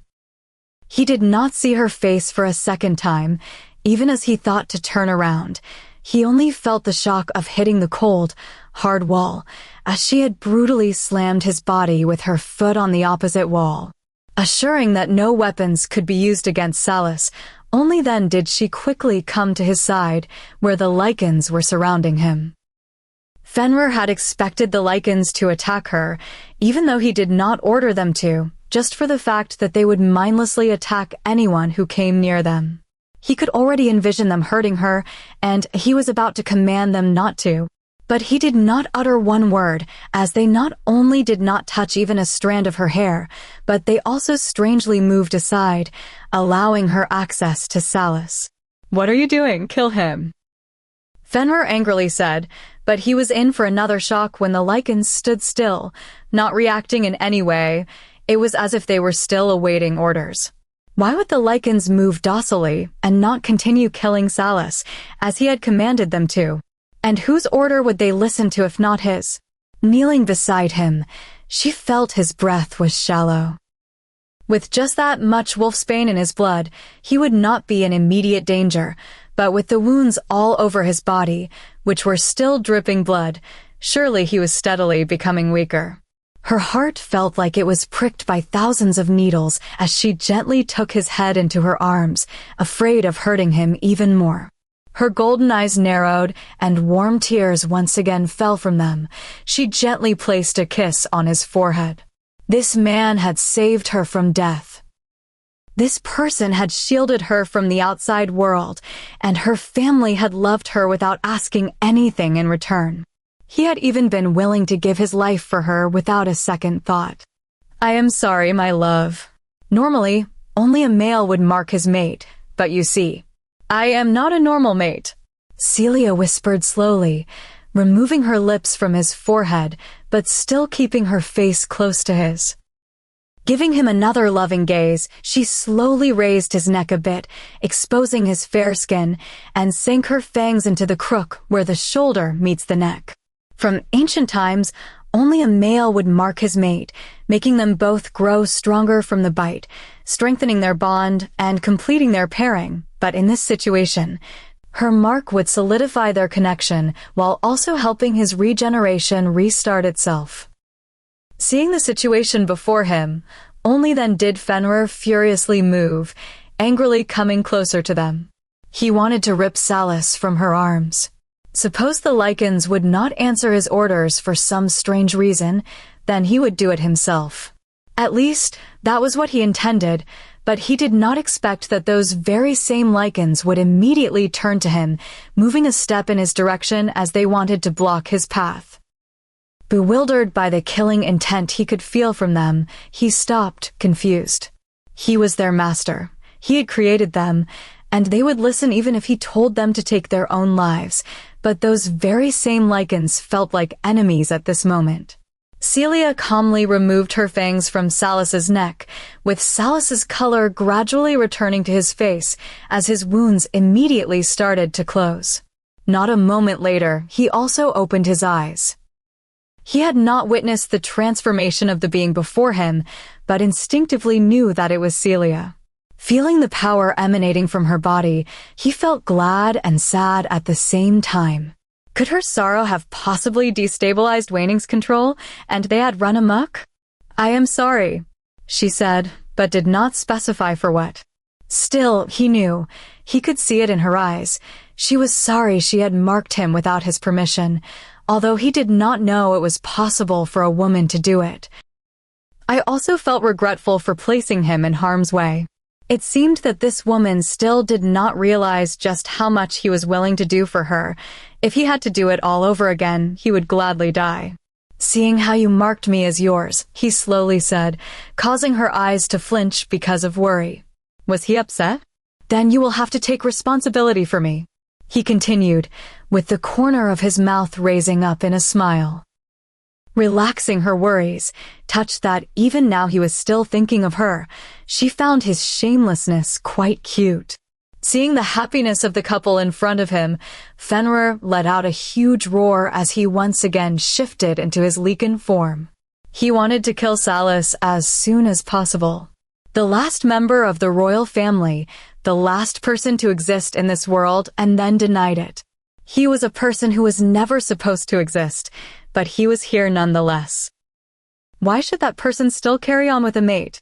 Why should Salis keep on living, reminding him of the father he lost, the only person who truly loved him, and also the one who had never felt he was enough, just as he was a hybrid?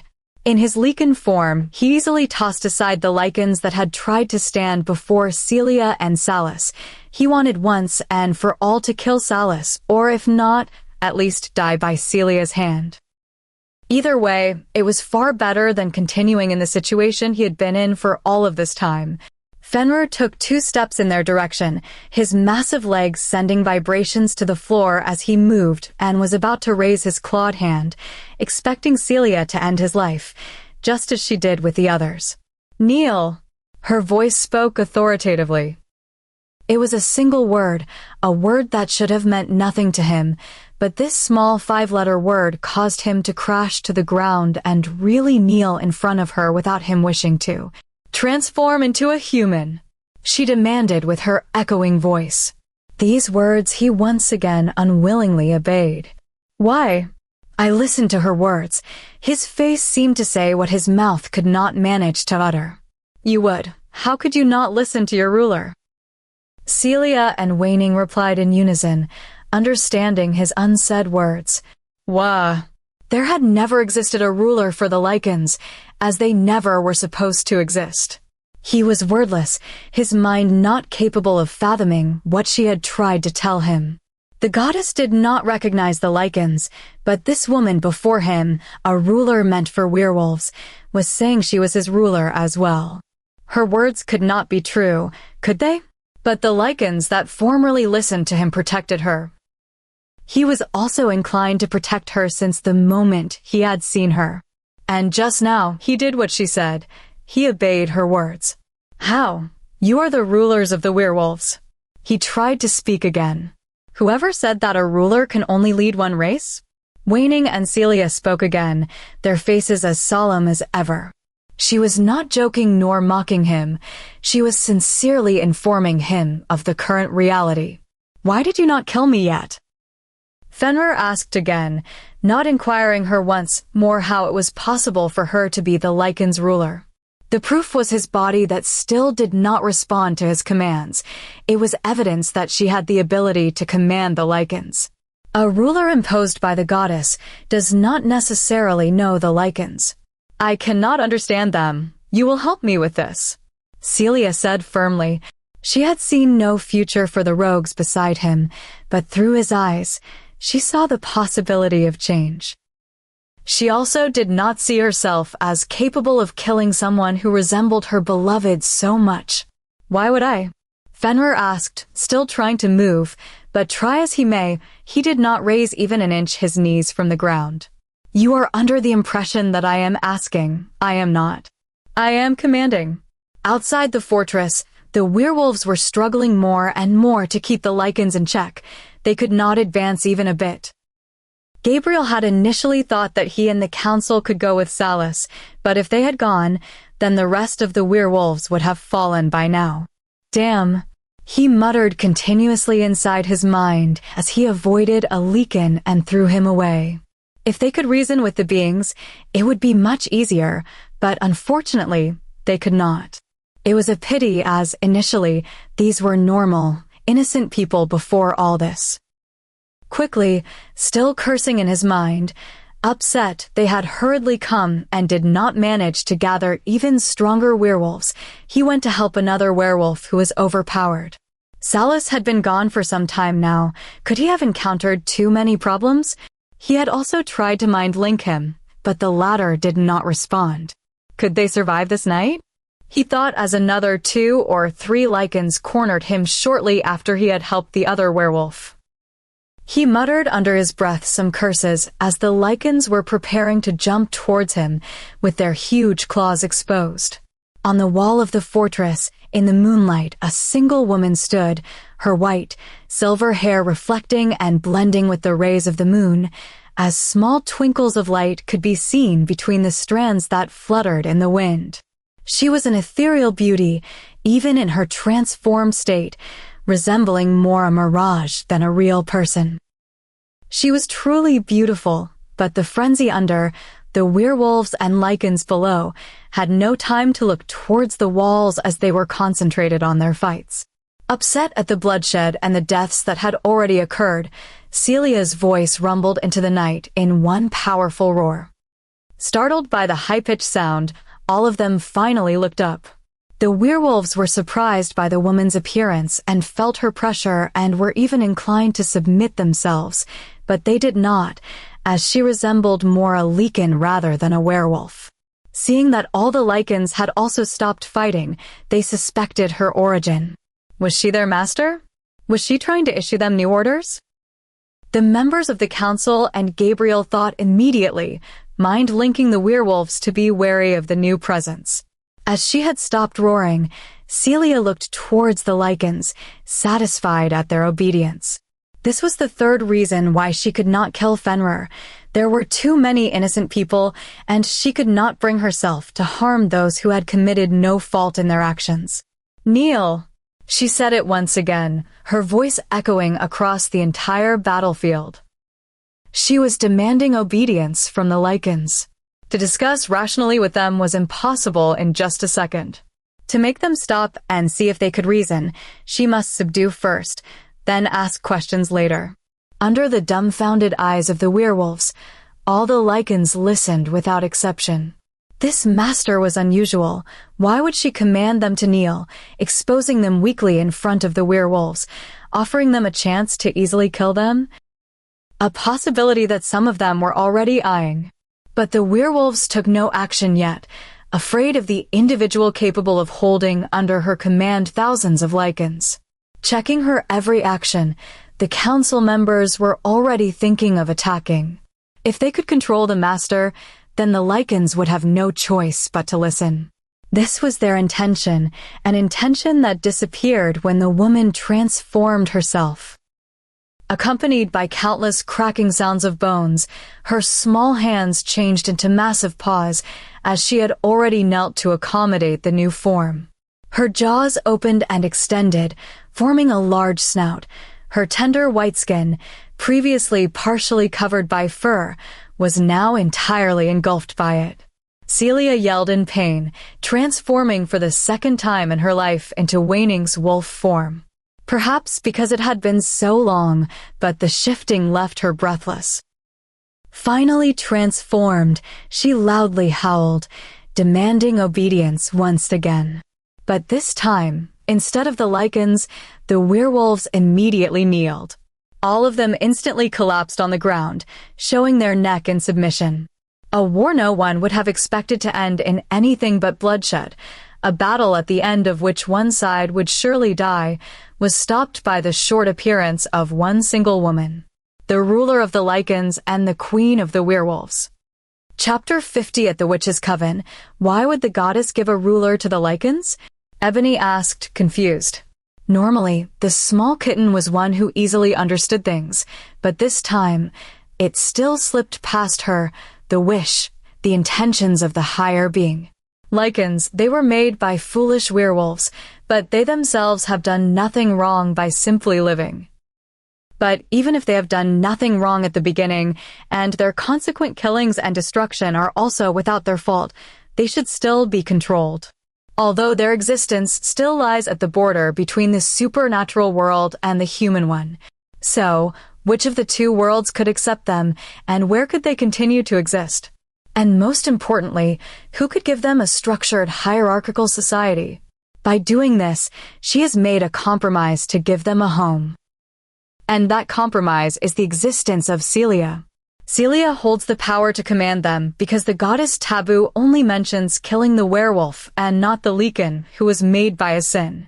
As the lichens were not creatures under the goddess rule, they could very well be rampant everywhere without punishments or consequences for not abiding by the laws previously. But now she made a compromise to accept the army of lichens as part of the supernatural world and, at the same time, constrain them. Also, if other werewolves were to try to make lichens again, it would be for nothing, as the new lichens would also be under Celia's rule and could not arbitrarily be used as a weapon. Clarissa affirmed after some moments. Ebony was surprised by the insight Clarissa had given her, but even more surprised that the latter had explained to her in so much detail.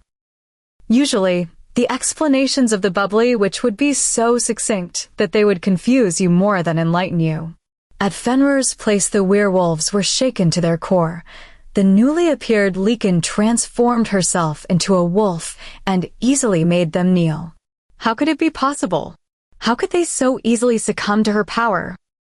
The only werewolf that could make them submit by only using a howl, the only one with this amount of aura was their king, but thinking a bit more about it, with their thoughts spiraling in all directions, they realized that another werewolf could also hold this power, the person they had come to rescue, their queen. If it were her, then their act of submitting was only natural. All of them were shaken to their core as the awareness of the identity of the powerful person who stood upon the wall traveled to all of them. Even the few ones still confused grasped the situation when Salus's mind linked the whole pack and confirmed her position. "Bow to your queen and cease all resistance," Salus ordered them. Celia had gone ahead of him, anxious to stop the fight as soon as possible. Seeing her aura, her real power for the first time, and also quickly grasping her dual role as the leader of both races, he had agreed to her wish. Exiting the fortress and coming near Celia's wolf, Salus's midnight wolf approached his mate's face, caressing it with his own, confirming for all the present werewolves that the new wolf was indeed his queen and removing all doubts of her legitimacy, if there were any, considering how easily they had submitted to her. The two wolves, one next to the other with contrasting colored furs, black and white, would normally seem as different as night and day. One seemed soft and elegant, while the other seemed solemn and stern, but in their eyes, They were like the two pieces of a whole. They completed each other, like the night sky and the moon. With the confirmation that the Lycans were under Celia's complete control, as was Fenrir, Salis' mind linked the werewolves, ordering them to return. Many of them were injured and tired. So, considering their presence was no longer needed, they could leave for their homes. The explanations would come a bit later after they had sorted the situation with the Lycans.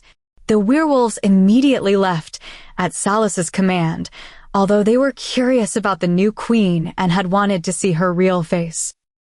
The only ones who knew of her real identity were Gabriel, the council members, Celia's watcher pack, and several werewolves from the academy, but those were under the command of a higher-ranked werewolf. And they could not spread information about her even to their families, much less other werewolves. Moreover, to have a queen so strong that she even had dominion over the Lycans, who wouldn't want to know about her? But of course, none would voice their opinion in front of the two royals. They could only wait for the queen to be formally presented to them. Most likely, soon enough, the queen would step up in her rightful place as the Luna of all the packs. Who would know that the king would not share their thoughts? The soon presumed official presentation of the queen would happen much later. The petty king would not permit anyone to know of her identity and would hide her away in the royal palace for quite some time.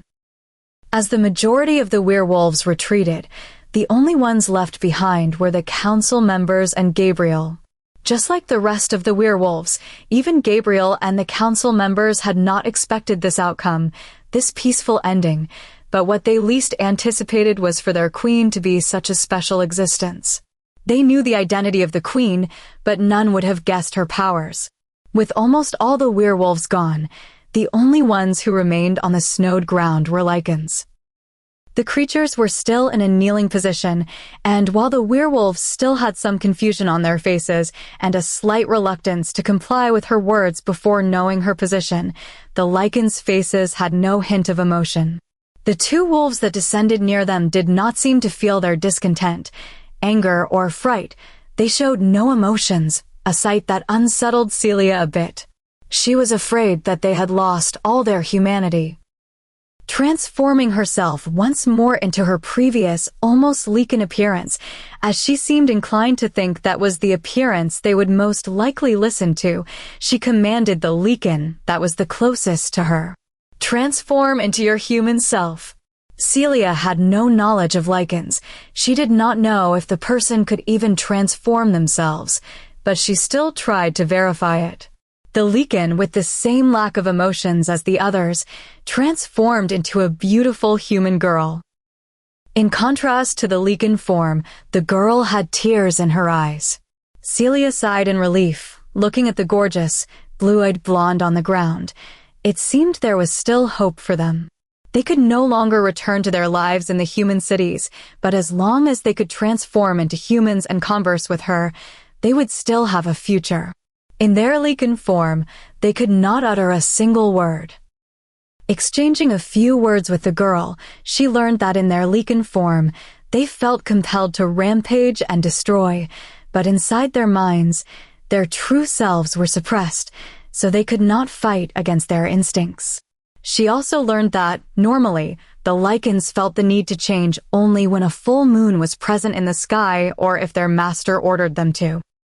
So, with some commands from Celia and her preventing them from their rampage on the full moon, they would be able to lead a somewhat normal life. At this point, the council members and Gabriel had gathered close to Celia and Salis, and as soon as she finished her discussion, they immediately kneeled before her.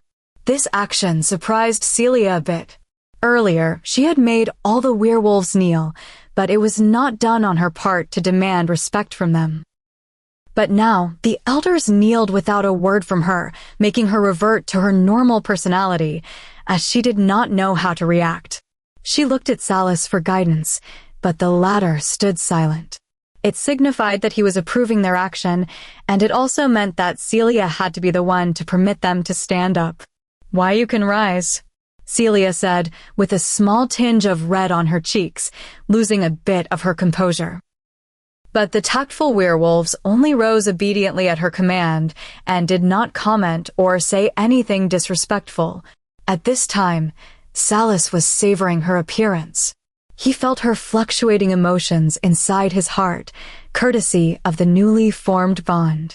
"Your Highness, we are so glad you are safe," the leader council member said. The elder was truly happy, as evidenced by the moisture in his eyes. The stern council members that she had previously witnessed at the opening ceremony could not be felt or seen at this moment. She did not know why, but they resembled more doting grandparents rather than fearless werewolves. She did not ponder on these thoughts, though there were still things left to do.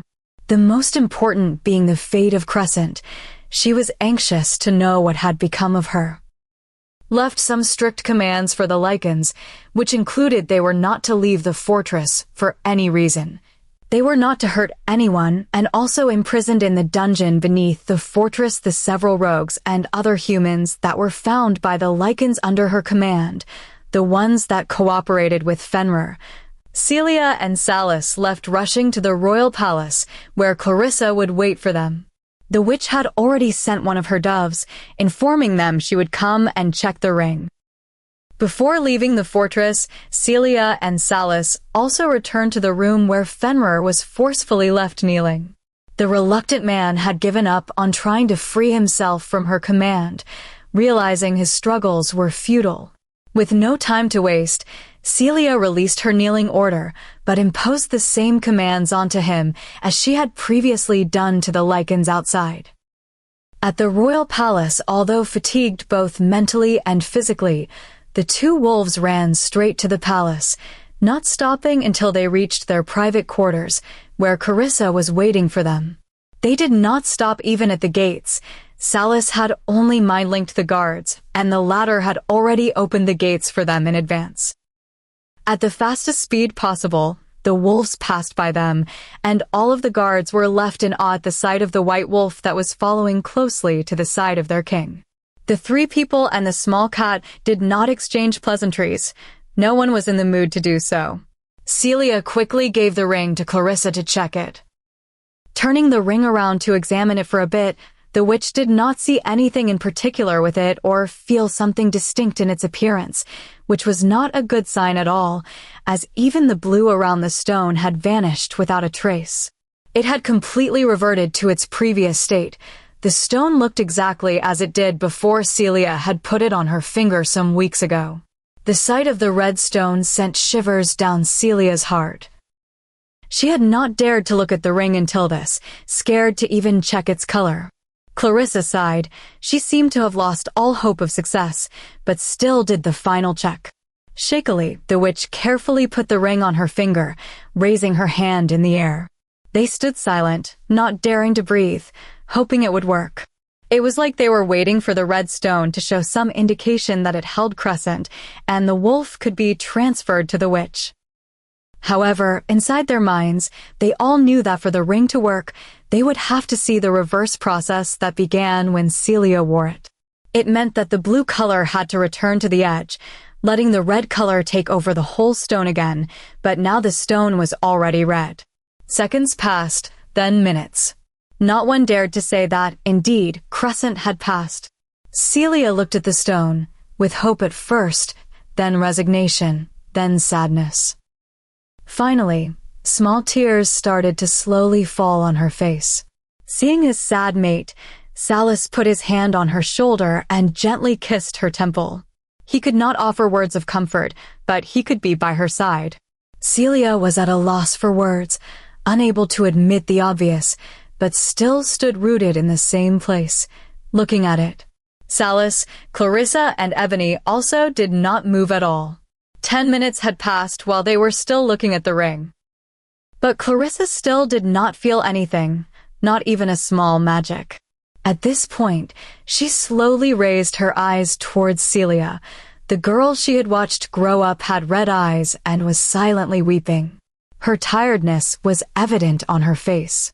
The power Celia had used, as well as the emotions of being kidnapped and the entire experience that followed, were evident in her entire being. She was moments away from collapsing, only being able to stay upright because she was waiting for results.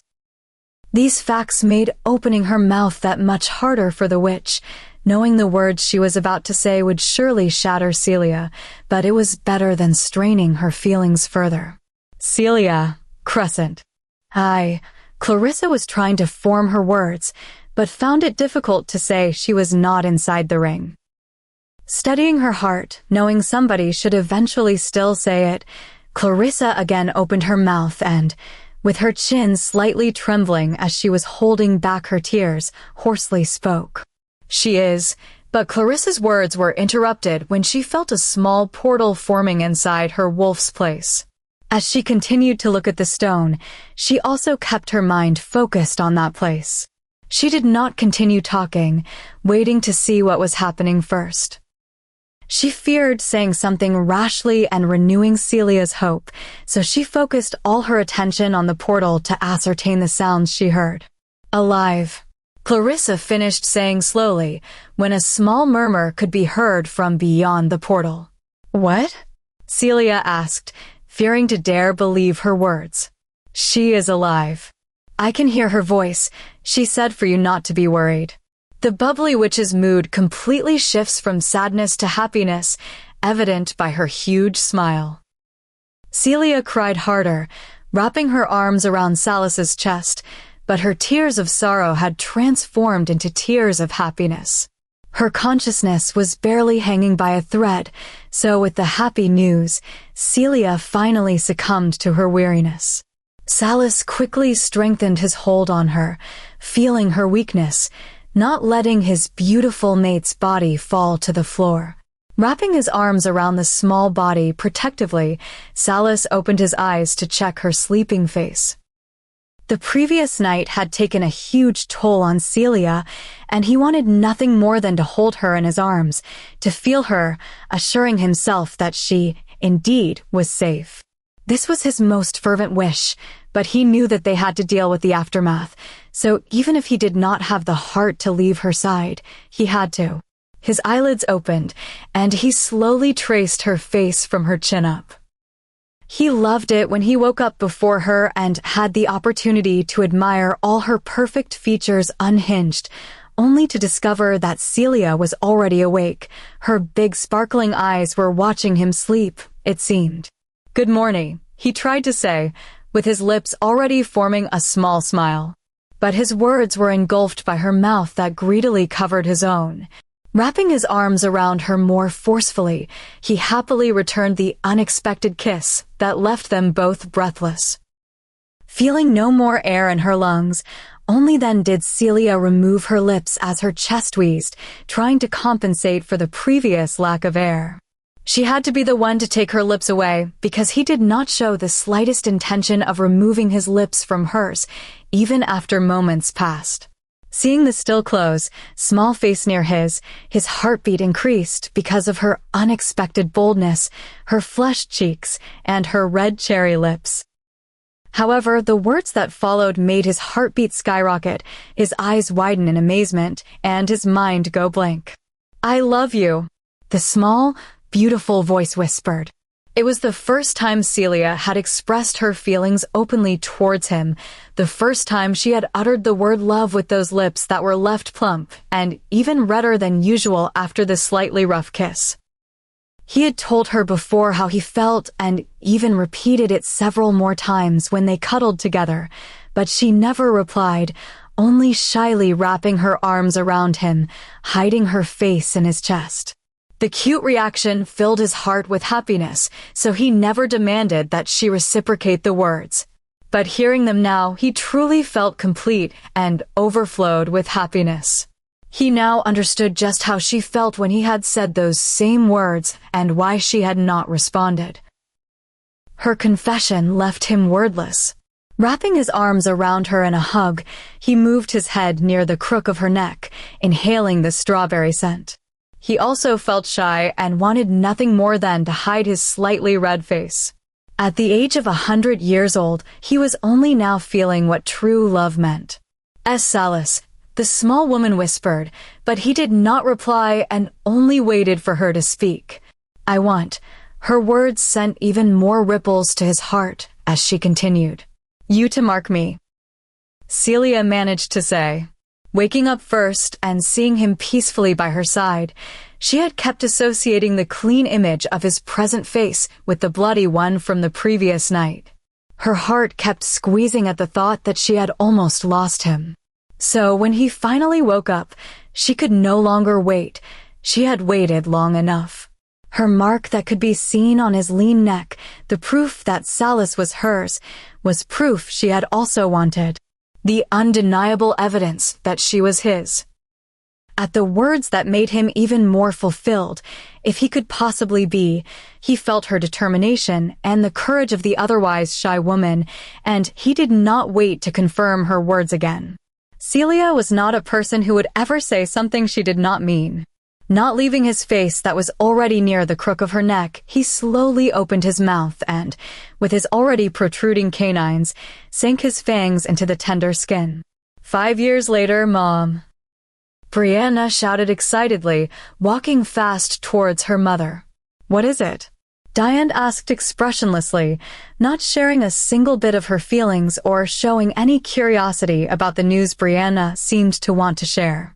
We have an invitation from the palace, Brianna replied, unflinching in the face of her spiritless mother. Oh, her mother warned. Indeed, her curiosity was a bit piqued. It was summer now. Usually, the king only summoned them to come to the palace for the winter ball. Why would he summon them now?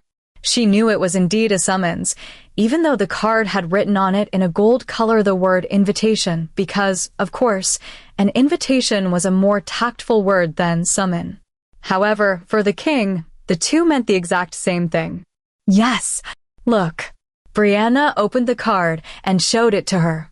Diane looked closer, checking the reason for the unexpected summons, her eyes widening in surprise. His Highness the 17th King of the Werewolf race, Salis Christian Wolf, invites the Alpha and Beta couples of the new Moon Pack to the official introduction of Her Highness, the rightful Luna of all the packs. Chapter 51. At Celia's home, Pack Hello Luna greeted a well-dressed woman who was even more glamorous than the woman in front of her. With clothes that, at a glance, one could tell cost a fortune, paired with flashy jewelry and a thick layer of makeup on her face, Brianna turned to the familiar voice that called her happily. She smiled, putting the glass of wine she had in her hand on the table before kissing the cheeks of her friend, replying to her greeting. The woman was the last to appear for the party she had set up, so now they could all settle in the living room, gossiping about the latest news. The dozen women who sat on the chairs and couches were good friends of hers since childhood, and as Brianna had become their Luna, the women had an even tighter friendship. Of course, it was to be expected. Who wouldn't want to flatter their Luna, assuring themselves a more prestigious position in the pack as a consequence of their everlasting friendship? Brianna also liked their presence and friendship. The non-stop compliments they directed to her at every chance they got, and the opportunity to flaunt all she had were the things she lived for. You look more and more beautiful by the day. Who could tell you're already a mother? Honestly, and as usual, your clothes are from this year's collection. We really can't find anyone more beautiful than you, even between the pups that are just now growing up. The Alpha must love you more and more with each passing day. One of her friends immediately opened her mouth, just barely having seated herself on the couch. Although inside the woman's mind, she was cursing at Brianna using all the bad words she could think of. The supposed Luna, who should have managed the money for the pack's sake, was splurging everything she could on herself. And, of course, she would not look like a mother. How could she? The Alpha of their pack was the one who handled everything for his heir. Brianna did not lift a finger to help the young boy. A mother, what a joke! Her only merit was giving birth. Not to mention the love of the Alpha towards her, the man would not see her for days at a time. He would, from time to time, be rumored to be in the arms of a different woman. Love her? The man could not even stand looking at her. But still, as Luna, Her influence was not small, even if it was only in front of the rest of the pack and not the alpha. Indeed. Really, who can compare to you? I am getting ashamed now that I thought to dress myself with clothes from last year's collection and finding they looked good enough. Sighed the next girl, having similar thoughts to the previous girl. All this time, Brianna just shyly smiled, not agreeing or denying their words, so in the end, she silently admitted their claims. The flattery went on for a bit longer as they all patiently shared similar words of praise or at least agreed with someone else's statement. Finally, after several more compliments, accompanied by several more curses, the girls could fortunately discuss some other things. So they shifted the subject, not expecting Brianna to also flatter them in some way. In the past, she had done so, but ever since the mark of the alpha appeared on her neck, she ceased doing it.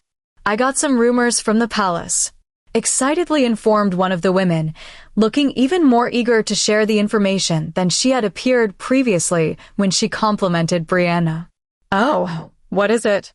asked the others with the same excitement.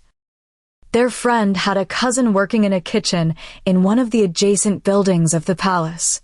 The young woman was just an assistant in the kitchen and was also farther away from the private quarters of His Highness, but she would still hear some things about his private life from time to time and would also inform her cousin about them.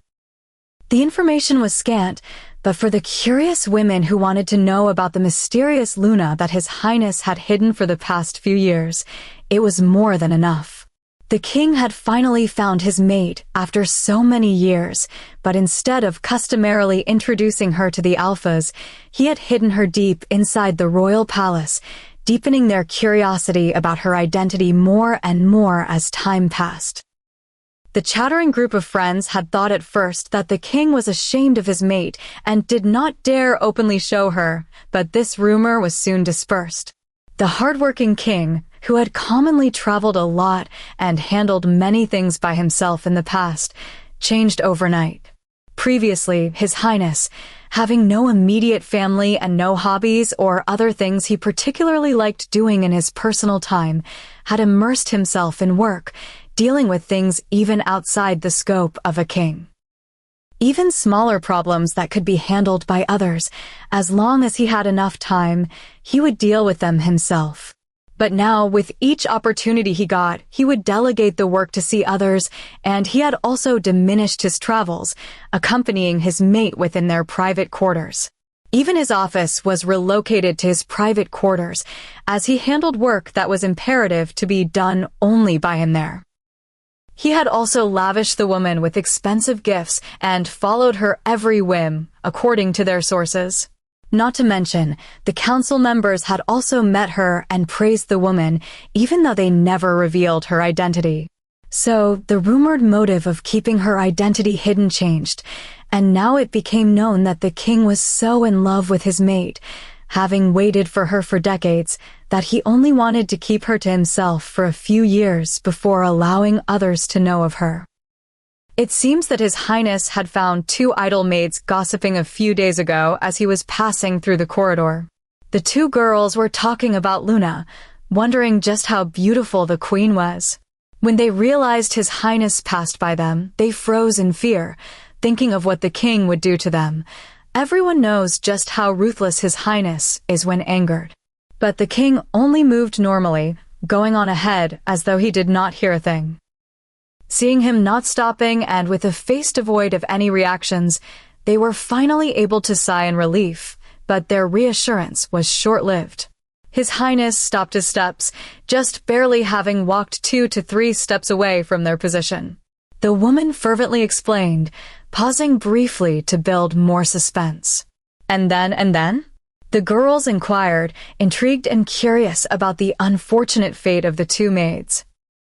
The woman smirked, pleased with the attention that was on her and her words, before continuing. Then His Highness, without looking back at the two, unexpectedly spoke. "She is the most beautiful woman I have ever laid eyes upon in the 100 years of my life. I hope this satisfies your curiosity," he said before resuming his steps, accompanied by his beta. They all squealed at the information, jealous of the woman who was his mate. As expected of the mate of the king, nodded another woman, firmly believing in the power the queen had over the king. Yeah, she is surely the most beautiful woman. How could she not be perfect, being paired with the strongest werewolf? Honestly, I was a bit scared 5 years ago when your sister accompanied the king to the winter ball. I was afraid that she would become his lover by taking advantage of him having no mate and inserting herself into his life. Who knows what your elder sister would do to us, lying that we bullied her. She might have even asked the king to decimate us. Luckily, His Highness found his mate soon after, affirmed another woman, sighing. Celia's position as a watcher was frightening enough, but as the queen it was terrifying. As a watcher, he had rules she had to follow, and she could not just come and take revenge against them without any reason, but as a queen. They had only joked a bit when she was in the pack. Okay, they might have also harassed her in school, but those were just small things. Being close to the king, the petty woman could have influenced him against her home pack. You are right. Oh, speaking of your sister, is she still not talking with you? Agreed, another woman, then looked towards Brianna. Brianna tried to seem calm at their words. She had felt jealous of Celia at the winter ball all those years ago, and her anger had only intensified when she arrived home. Her friends already knew about this, but soon, no more news of Celia circulated, and she finally felt satisfied. Her older sister had only the capacity to be by the king's side because of her status as an alpha, but that advantage of hers became useless when His Highness found the true Luna. Oh, how she celebrated then, happy at her misfortune. We know nothing of her. Celia has changed her phone number, and we had no way of finding it out. Even when Daniel started going to the academy the following year, he did not see her, because she was doing only practice drills outside the academy. And after that, she disappeared completely. Who knows where she is now? Honestly, I and my parents are quite worried about her. Brianna said with a hoarse voice, trying to sound sincerely worried. The other girls also appeared a bit dejected, sympathizing with her. But by now, all of them knew Brianna's true personality and doubted her every word. In fact, they had long ago come to the conclusion that regarding Celia, the meaning of Brianna's words should actually be interpreted the opposite way. So, if Luna said she was worried, then she was not worried at all about her older sister. So another rumor, one of the women started to say, clearing the small supposed awkwardness and continuing their discussion. At the royal palace, Your Highness, you cannot keep stopping our meetings. They are most important for our race. How can you be such a tyrant in your ways? Emery reasoned with Salas, even raising his voice a bit in annoyance.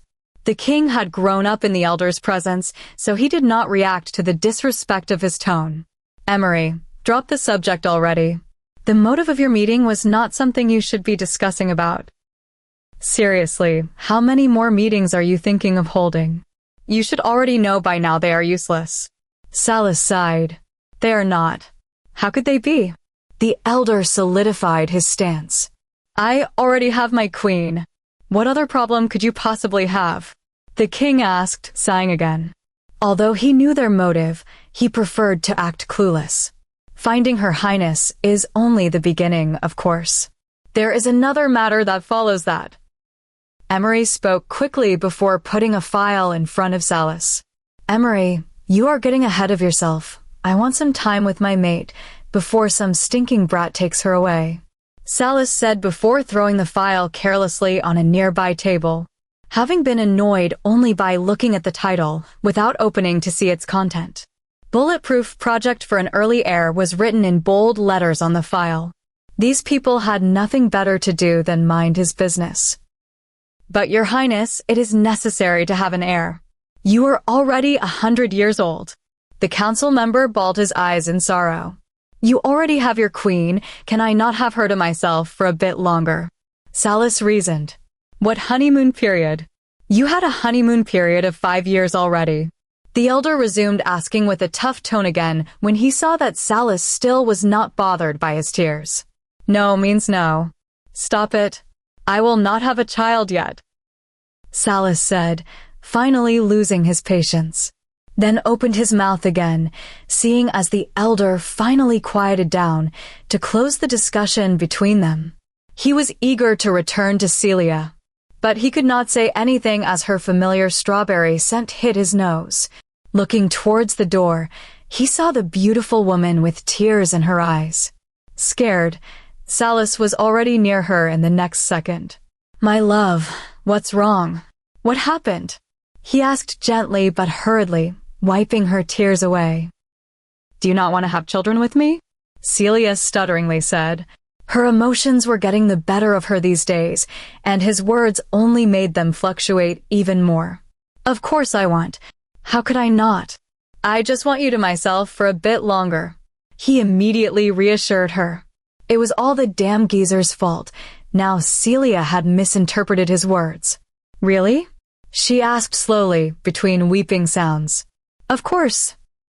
After some more decades we will have some children, as many as you want," he quickly stated. Hearing the king's words, Emery was about to pass out, feeling faint at the mention of the word decades. He was already more than 200 years old, so he would possibly not be around anymore when the heir was finally born. How could Salas do that? Salas had thought that his words would calm the petite woman, but it only made her sadder as even more tears flowed down her face. "What's wrong?" "Tell me, I will immediately fix it," Salas briskly said, not understanding what he had said wrong. "I am pregnant.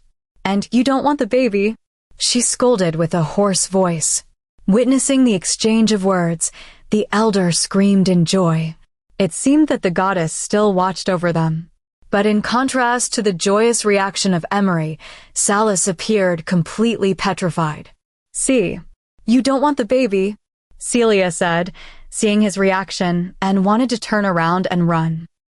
But she managed to only turn her head to the side and not take a single step away when Salas swept her off her feet, hugging her tightly. "Really?" he asked, looking at her, absolutely ecstatic. His plan had been to let Celia do what she wanted until she was 30 years old. Her dream was to be a watcher, so after graduating, he told her she could also become a real watcher. The rest of her life as a queen would become more constricted, as she would be known by all when he introduced her to the werewolves, and she could not accomplish her childhood dream anymore. He did not want to clip her wings, so for at least 8 more years, he would let her live freely, fulfilling the watcher's duty.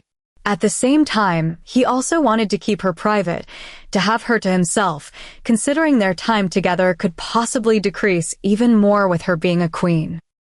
The watcher's job would also keep her busy and away from him sometimes, but the queen's duty was even more time-consuming. Then, as she reached the age of 30, he would officially introduce her, and the few moments of personal time she would have after, he planned to have her all to himself for another decade or so, only after they had a baby. This was the original plan. But hearing her news, such thoughts flew out the window. Of course, he would want their baby. It was the product of their love.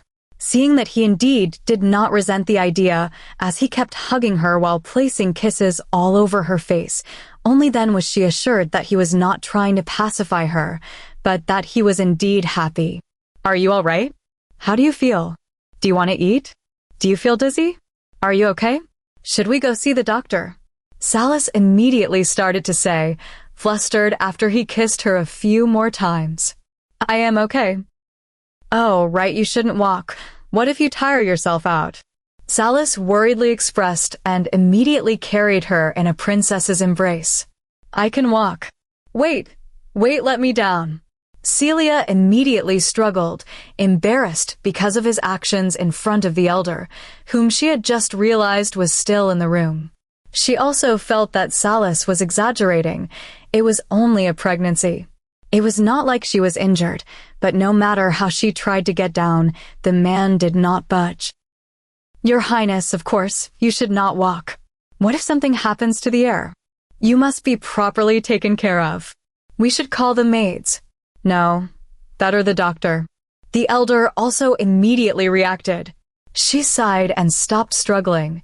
She knew that the elder was anxious for an heir. He kept hinting about it each time she saw both of them together, but she thought he was more composed than he looked now because of his advanced age. Who knew that the elder was as exaggerated as Salas?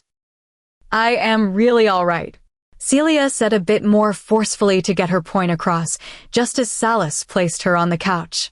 "Your Highness, my king, then the introduction can wait no longer."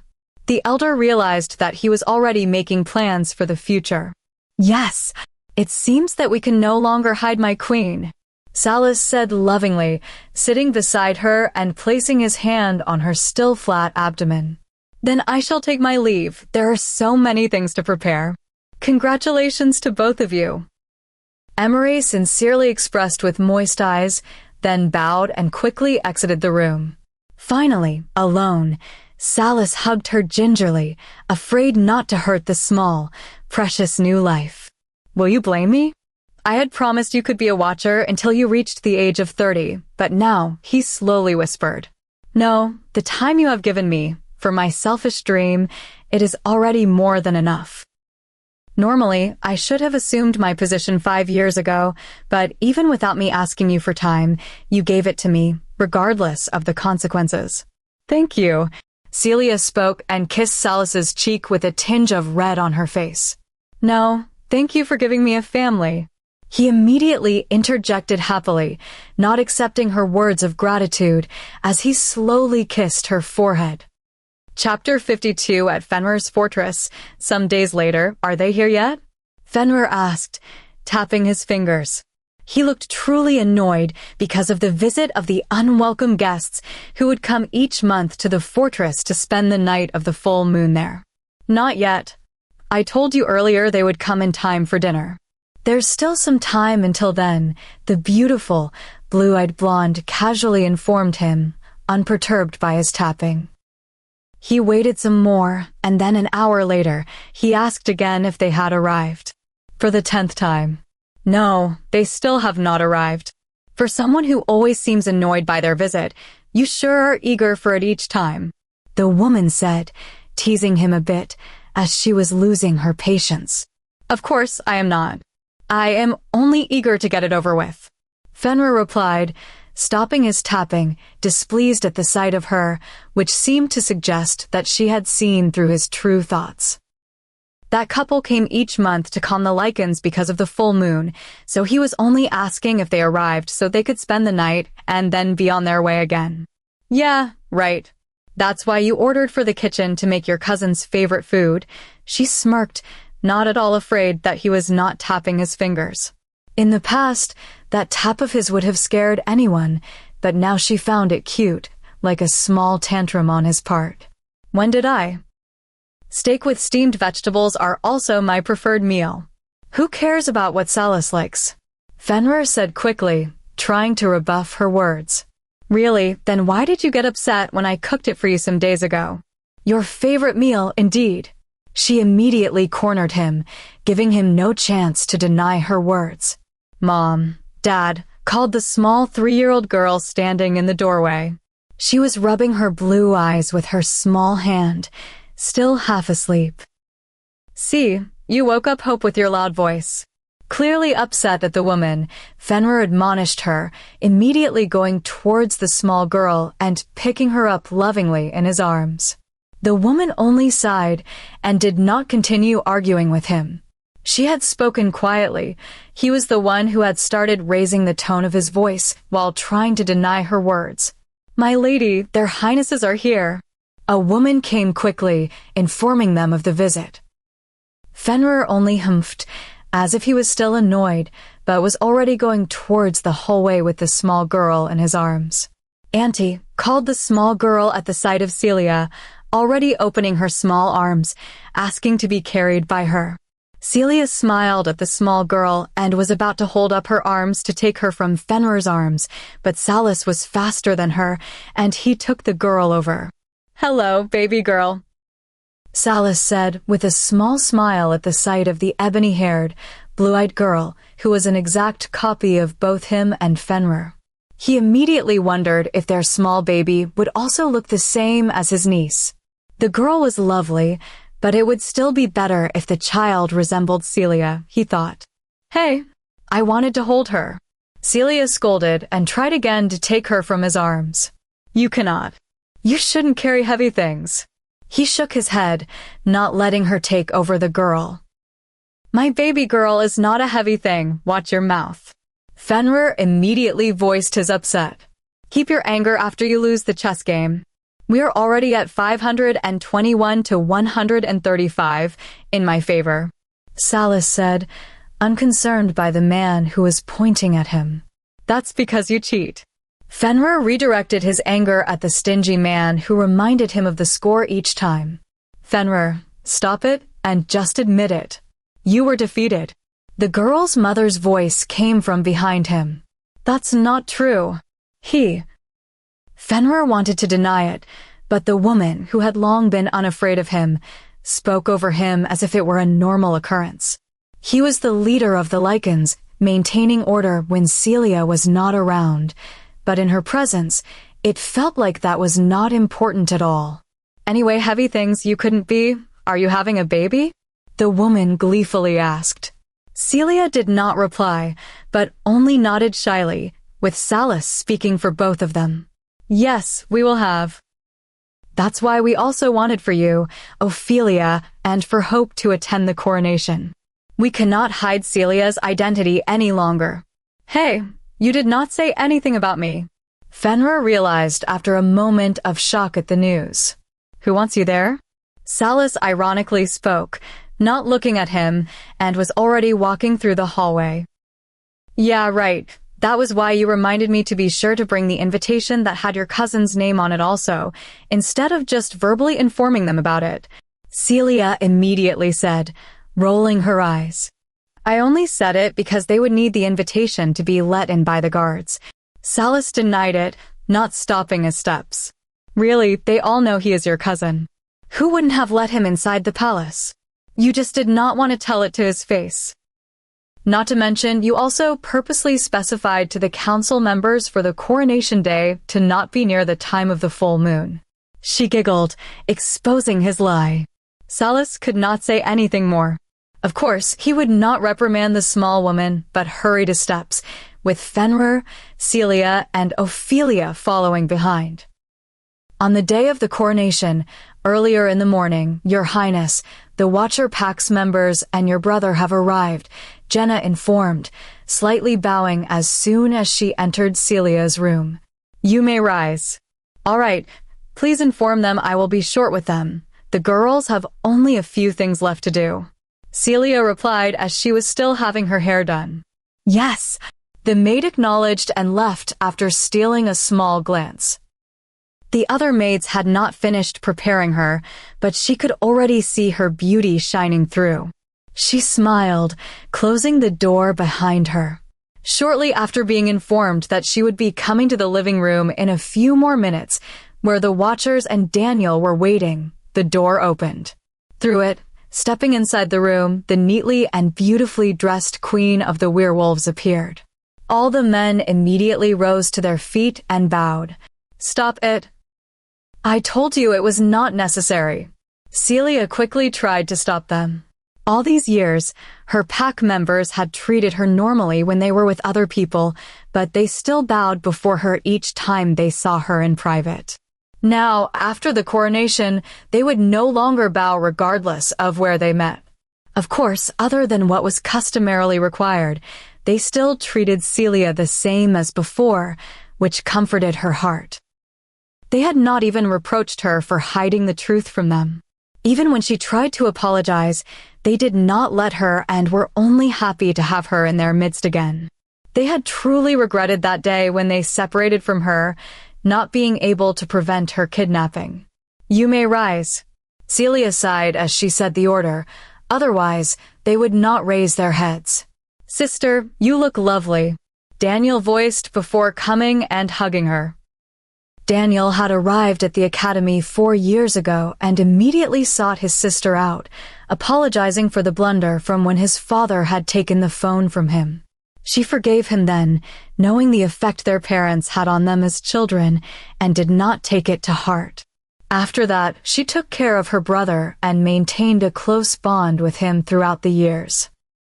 Luckily, her brother had chosen to become a pack doctor, against his parents' wishes to follow in his father's steps, and his studies took longer than other courses, so he was still near her all this time.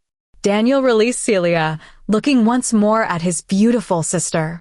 Finding out she was the queen after she had confided in him, and even meeting the king, which, as a parenthesis, was the most nerve-wracking meeting ever, she really seemed like a perfect fit to be the Luna of all the packs.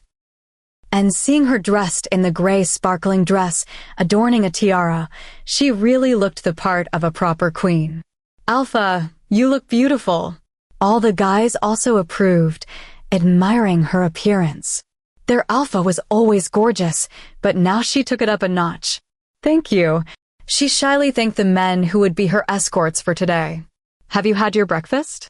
Celia asked, concerned.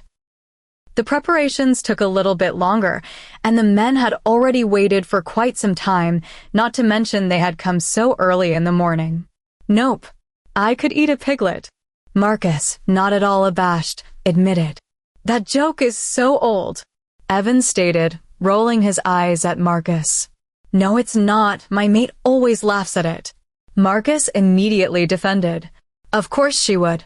She is stuck with you. She has no choice but to." Evan spoke monotonously, although Marcus was already starting to raise his voice in upset. "All right, already. Settle down, you two. This is Her Highness's most important day. Act like proper watchers at least for today." Jake sighed, interrupting the two before they got out of hand. In the royal palace's outdoor garden, near the ballroom, Brianna was fidgeting around, having her mood soured by Ryan, who had specifically told her to wait outside until the beginning of the ceremony for the queen. The man truly could not stand being close to her, so because they had their chairs near one another, he had openly told her not to enter the hall until she had to. She did not want to, but with the threat that he would block her credit card, she had to agree and reluctantly step outside. She stomped her feet, pacing left and right, and even took a flower from time to time from a bush before ripping it apart. "Stop damaging the flowers. I heard Her Highness is very fond of them. Do you want someone to punish us?" Diane asked her. The beta female was also annoyed when her daughter forced her to accompany her out. "Who is gonna know? Everyone's busy," she said through gritted teeth before ripping another flower. "Brianna, someone might still see." Diane warned her again, but did not expect her daughter to heed her advice. Her mother's role near her daughter these days was exactly the role she held for the previous Luna, Abigail. She had to cater to her daughter's wishes, as the latter acted with her without even the tiny bit of respect a mother should receive from her child. If her daughter told her to come, she had to. If her daughter told her to leave, she also had to. Celia had never acted this way with her before. That child would always do everything for her mother if she only spoke up. In a corner of her heart, it truly saddened her not to have any contact with her oldest daughter. The way Brianna acted compared to Celia was as different as night and day. She was no longer interested in the respect that came with being a mother of a watcher. She only wished to see that child, at least from time to time, to check up on her, but sadly, she did not know where she was these days and had no way of contacting her. It was truly a situation where a person only valued and appreciated someone after they had lost them. "Would you stop nagging? Gosh, that's all you ever do. I brought you with me because it would have been awkward to exit alone. Stop talking already and just stay to the side, like a good beta." Brianna spouted venomous words. She could not say anything to that man because he would take the money away, so she would at least vent to someone else. Diane did not talk anymore and really just stood to the side, wiping a small tear from the corner of her eye. Even the mood and curiosity to see the queen had been dampened by her daughter. Brianna removed another flower from its stem forcefully, crashing it to the ground, and was about to take another one from the bush when she sensed the most amazing scent. With her eyes widening, she quickly followed the direction of the smell before locking eyes with a man even more handsome than Ryan. The tall man had stepped outside for a break when he sensed his mate and quickly came in the direction of the smell. Seeing her eyes, he slowly murmured, "Mate," as she mirrored his response. Her eyes glistened at the sight of the alpha-ranked male who exuded nothing but power. With a small smile, she wanted to approach the man who was still a few feet away, seeing him as her salvation. Even if Ryan did not love her, her mate would surely accept everything about her. She could finally have both love and power, and especially have a pampering man who would do everything for her sake. She truly had an alpha for a mate, just as the prophecy stated, if only she had waited for a while longer, but it was still all right. As long as she found him, it was still okay. Smiling a bit at her, the man's mood was ruined completely when he saw another alpha male's mark on her neck. The mark could clearly be seen because of the low-cut dress, a choice for a dress that Brianna selected just for this particular reason, to flaunt her position as a Luna. He had waited for his mate for his entire life. He had even kept away from his childhood friend, whom he had deeply adored, because he felt it would not be fair to his future mate. But the latter had not done the same. She had accepted another male. It was clear to him what kind of person the woman was at a glance. "What is your name?" The man remains expressionless as the woman approaches him, standing a few inches away, trying not to appear disgusted by the information he wants. "Brianna Blair, and you?" Brianna fanned her eyelashes shyly as if forgetting the fact that her last name was no longer Blair. "I, Justin Colt, Alpha of the Blue Moon Pack, reject you Brianna Blair as my mate and future Luna." The Alpha immediately said, already thinking of going straight back to his pack after the ceremony. His childhood friend's mate had ruthlessly rejected her some years ago for a woman much like the one in front of him, so now he could openly pursue her. "I don't want to," Brianna cried, feeling her heart broken into pieces as she fell to the ground. She gasped for air, trying to figure out why he had wanted to reject her when he seemed happy at first. "Woman, accept the rejection right now," Justin said, using his higher-ranked werewolf voice. A command Brianna had no choice but to follow, even if she struggled not to open her mouth. Finalizing the rejection, the man turned around to walk away. "Why?" she asked desperately in a loud voice. "Who would ever accept a mate marked by another?" The man stated, not even turning around as he walked away, unconcerned by the woman, who was gasping for air due to the rejection. "It's not fair.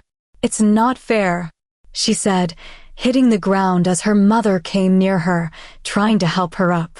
The woman had tried to advise Brianna in the past to wait for her rightful mate, but her daughter had been so fixated on Ryan that she did not listen, no matter what Diane said, and even convinced her there was no point in waiting. Chapter 53, TCH, TCH, TCH.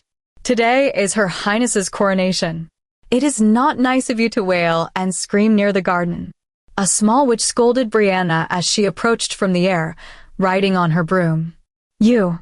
Diane was startled by the familiar appearance of the witch while looking up. This made Brianna also look up, her face still shaken and angry. The bubbly witch murmured as if to inquire what Diane's problem was. "You're the witch who predicted my daughter's future." Diane realized she would never forget the witch who told her the future. Her appearance was too unusual to be overlooked. "Am I?" Clarissa asked, tilting her head. She did not remember the woman's face, but the question cleared up the doubt about who the woman in front of her was. She had only ever predicted the future for Celia's sister, so the duet from the tragedy play in front of her must be her family. "She is?"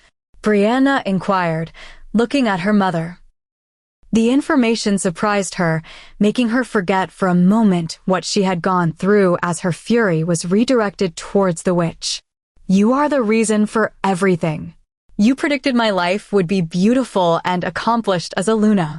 She once again screamed as her mother nodded her head, affirming that Clarissa was indeed that witch. "And?" Clarissa asked, unaffected by Brianna's anger. "You are a liar, a fake," Brianna shouted, blaming her for her misfortune. "I am not. Earlier, an alpha came towards you. He was your mate. If he had accepted you, you would have had a beautiful life. How did I lie?" Clarissa spoke like it was the most natural thing in the world. She had indeed predicted the future for Brianna to try to refrain Celia from having another life other than her fated one. But in the end, all the choices had been left to the women on the ground. She had not forced their hand into doing the things they had done in the past. Because even if Brianna had not created these problems and had waited for her rightful mate, she would have thought of something else to prevent Celia from becoming Ryan's Luna. She would have never obligated Brianna to intervene if the latter were an innocent werewolf or not. "Your mother asked me about your fate, and I told her you would have an alpha mate as your partner, but I never specified who that was. I only told her the truth. You were the one who decided her own path," Clarissa said, and, sighing, she continued, leaving Brianna and Diane at a loss for words. "Do you know, usually when a witch knows a person's future, if she is close to that person, she would never tell her about it? Because whenever someone knows their future, they are likely to be influenced by it and perhaps even alter it. They could make it better or worse. So a witch would never tell the future to their closest ones. That should be the case for your parents also, even if I gave them your divination. They should not have informed you of it.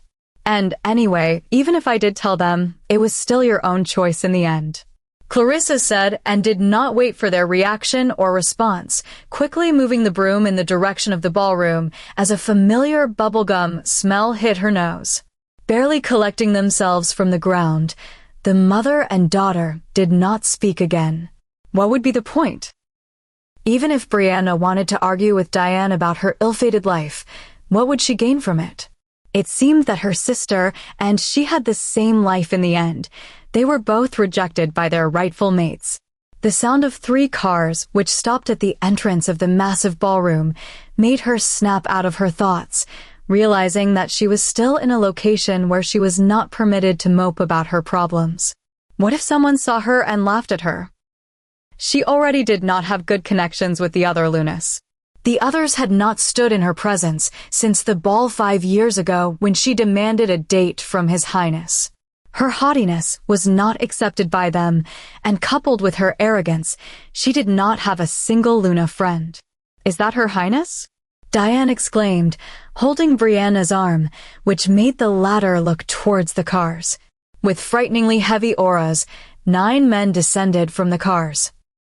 Dressed in formal black clothing, the alpha-ranked werewolves looked like a beautiful yet fearsome painting.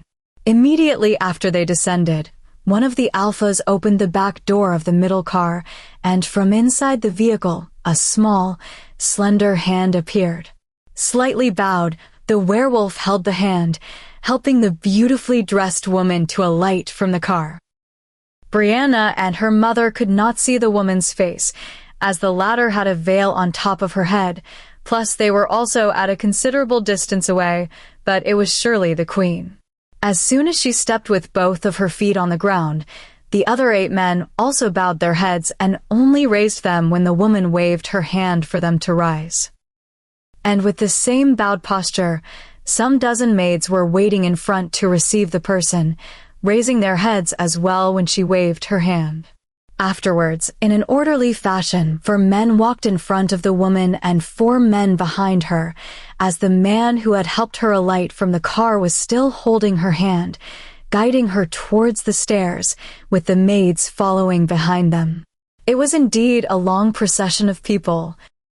It was only a minute or 2 since the woman appeared until she disappeared behind the open doors, walking through the hallways, but it was enough for both Brianna and her mother to remain in awe. The queen exuded nothing but royalty. Indeed, the king had hidden her to shield her from the outside world. Snapping out of their thoughts, they hurried towards the back door that led to the garden, walking back to the ballroom to wait for the ceremony to start. They could not afford to miss it and disrespect the two royals. They did not realize that from one of the cars, Daniel had also alighted, as the sight of the queen had too entranced them to observe her surroundings better. Helping the queen towards the waiting room for her to meet up with Salas, who had come ahead of her to check for himself the preparations, the Watcher pack finished their duty. So Jake, smiling, let go of Celia's hand, which Salas gladly took. Afterwards, the men bowed their heads and retreated from the waiting room to also take their seats inside the ballroom. "Hey there, cocky wolf." A voice called from behind just as Jake was about to enter the ballroom with the others. "Hey there, annoying little teenager witch." Jake sighed, replying to Clarissa's greeting. You. How can you call your mate that? And also, you know I dislike it when you mention my age." She retorted immediately, upset, with her cheeks puffed. Yeah. All right, little witch. There, don't be upset. Jake coaxed her, gently petting her head. He quite liked to infuriate the witch, as his mate looked the most beautiful when she puffed her round cheeks. "How much longer will you call me little?" Clarissa said, upset, before pouncing into Jake's arms and placing a kiss on his lips. Her actions made him flinch, as Clarissa quickly jumped down and, running a hand through her curly hair to remove the strands from her face, walked towards the ballroom, not waiting for him. "Dude, you've got your hands full with the little one." Marcus stated that the men had all along been near Jake, watching the interaction, with the rest of the men whistling in agreement. "Shut it," Jake ordered, embarrassed as a tinge of red appeared on his ears. Then, after placing his hand on his mouth to cover a slight cough, he hurriedly went inside the ballroom to follow after Clarissa. Inside the ballroom, everyone took their seats as the maids announced that the king and queen would soon be in attendance. They all settled down, but small murmurs could be heard throughout the gigantic ballroom, massive enough to hold thousands of people. They were all excited to finally meet the queen for whom they had waited for the longest time. "You finally showed up. You really are a good-for-nothing, embarrassing me always.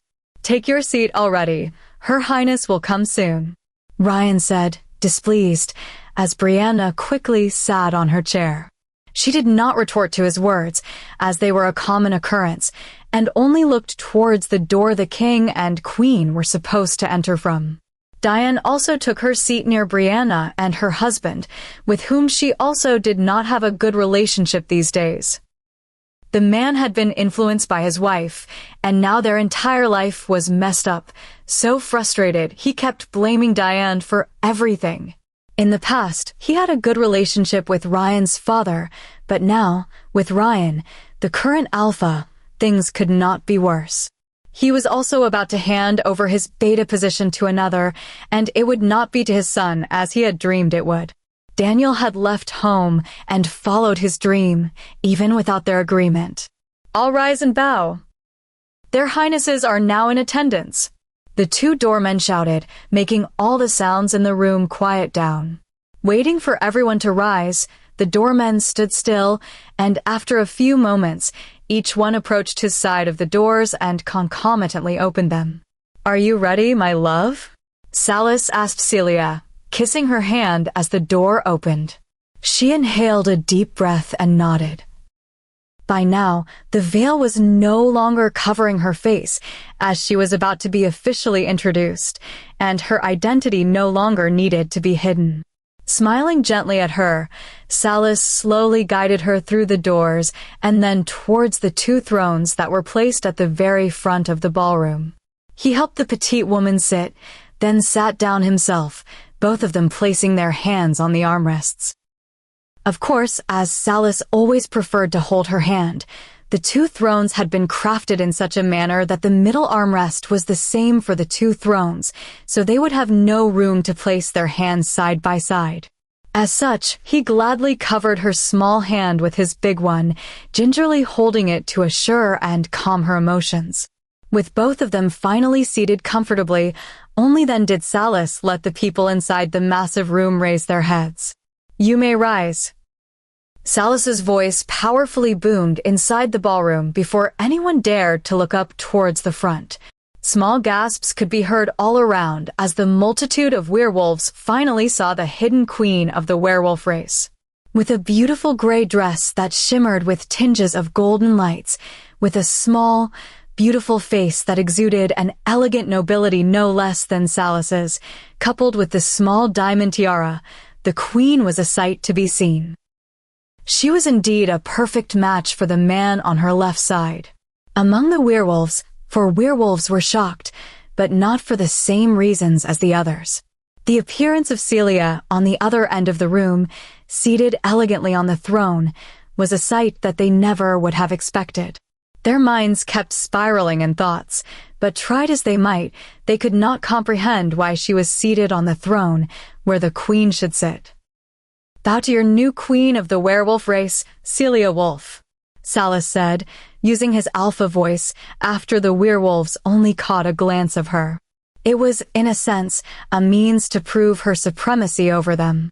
It was not part of the custom, as the queens from the past had not held the king's rank and thus could not override his command. But Celia had the same rank. She could do so. The werewolves were confused because of this. The custom was for the king to order them to bow again and for the queen to tell them they could rise. In this way, she would also receive their obedience, but by using his alpha voice, what was the king trying to do? She could never make them rise now. "You may rise." Celia's voice was heard inside the ballroom. Although she also used her alpha voice, her tone was mellower than the king's. The werewolves immediately rose at her command, creating another wave of gasps inside the ballroom. For the queen to override the king's order, she would have to be of the same rank, the first rank. "You can take a sit now. Please be at ease. We are between family," Salis ordered as they all took their seats. With robotic movements, the werewolves at the table for Celia's old pack also took their seats. Diane was too emotional to say anything or think anything more, as her husband was also. Celia already had a mate, but now she appeared as the king's mate, and she also held the same rank as him. Neither of them could comprehend what had happened. How did she come to be the king's mate? Ryan was at a loss for words, but tried not to think more about what had happened. Firmly closing his eyes, there was nothing he could do. The night of the ball all those years ago. He had never told anyone how the king confronted him then, but now, seeing Celia as the queen, he could understand why the king was so possessive of her. He did not know how it came to be, but at this point, it was useless to think about it. The only one who was still not resigned, digging her fingernails and her palms to the point that blood would seep through her hands, was Brianna. Why did Celia always get to have the best? Everything she did from childhood until now was the best. No matter how she tried to step in front of her sister, even stealing her mate, Celia was still the winner. Why? Just why? Time quickly passed as the alphas of the most essential packs offered their allegiance in front of the new queen one by one. An allegiance that Ryan's pack and other lesser packs would not have the privilege to give. There were too many packs, so from long ago, only the 100 most important packs would come and be presented to the queen. The rest could only stare at her from afar, as they were not allowed to exchange even a small word with her. Finishing the loyalty oaths, Salis spoke again for all. "You have met your queen, and in the future, you will see her again. Unfortunately, now she will retire for the rest of the evening and will not participate in the following dinner. My mate is currently carrying the heir to the throne, so please be understanding. I hope you have a pleasant evening." A lot of delicious food has been prepared. Salis asked of the werewolves, or better said, informed them, and had already risen on his feet, taking Celia's hand in his own after once again shocking the people in the room. Celia's mother and father also quickly rose to their feet and rushed between the tables to reach their daughter. At this time, Brianna still did not utter a word. What could she possibly do now, other than live the life she had mistakenly chosen for herself? This would be her punishment for desiring what was never supposed to be hers. Some might say this was a small retribution for her actions, but living a life near a person who did not love you, surrounded by people who only flattered you for the mask you would put on each day, having things that no longer brought you joy, carrying on each moment in this way and seeing the person you had scorned at, having the life you could only dream of, was this not already heavy punishments? Finally reaching the front of the ballroom, as Celia and Salis were already about to exit through the door, the two parents were blocked from getting close to them by the men who had escorted Celia inside the ballroom with her pack. By now, the men knew just how her parents had treated her. Daniel had told them all about it as he became friends with them, so they would never let her parents near her. Especially Marcus, who had regretted having informed them of her location when her parents came to the academy looking for Celia. "Move out of the way.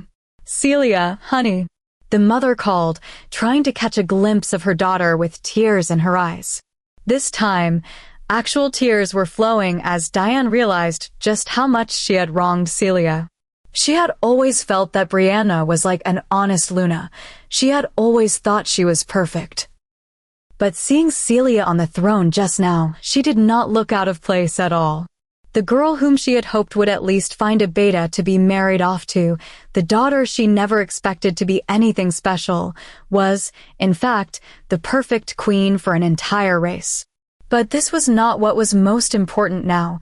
She had only wanted to talk to Celia, missing her daughter and realizing just how much the oldest child always did for all of them.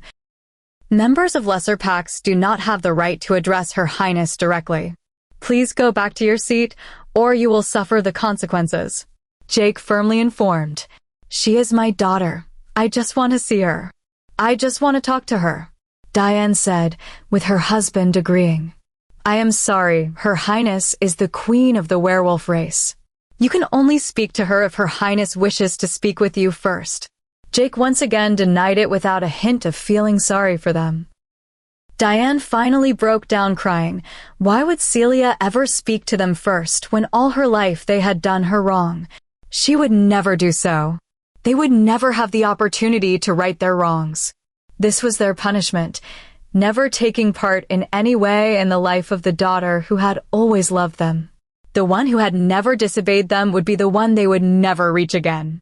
Outside the hall, Celia and Salis heard her parents' voices, but neither stopped to turn around. By this point, Celia would never believe the cries were sincere. They never were in the past. Why would they be now? "Do you want to return?" Salis asked gently. He knew she would not, but still asked the petite woman, letting her decide. "My close family is only you and our child," she said with the same gentleness. He smiled at the woman, placing a loving kiss on her lips before resuming their steps. That was right. Their family consisted of only the three of them. The end. Thanks for watching and hope you enjoyed this audiobook. Tell us what you think and which character you loved in the comment section.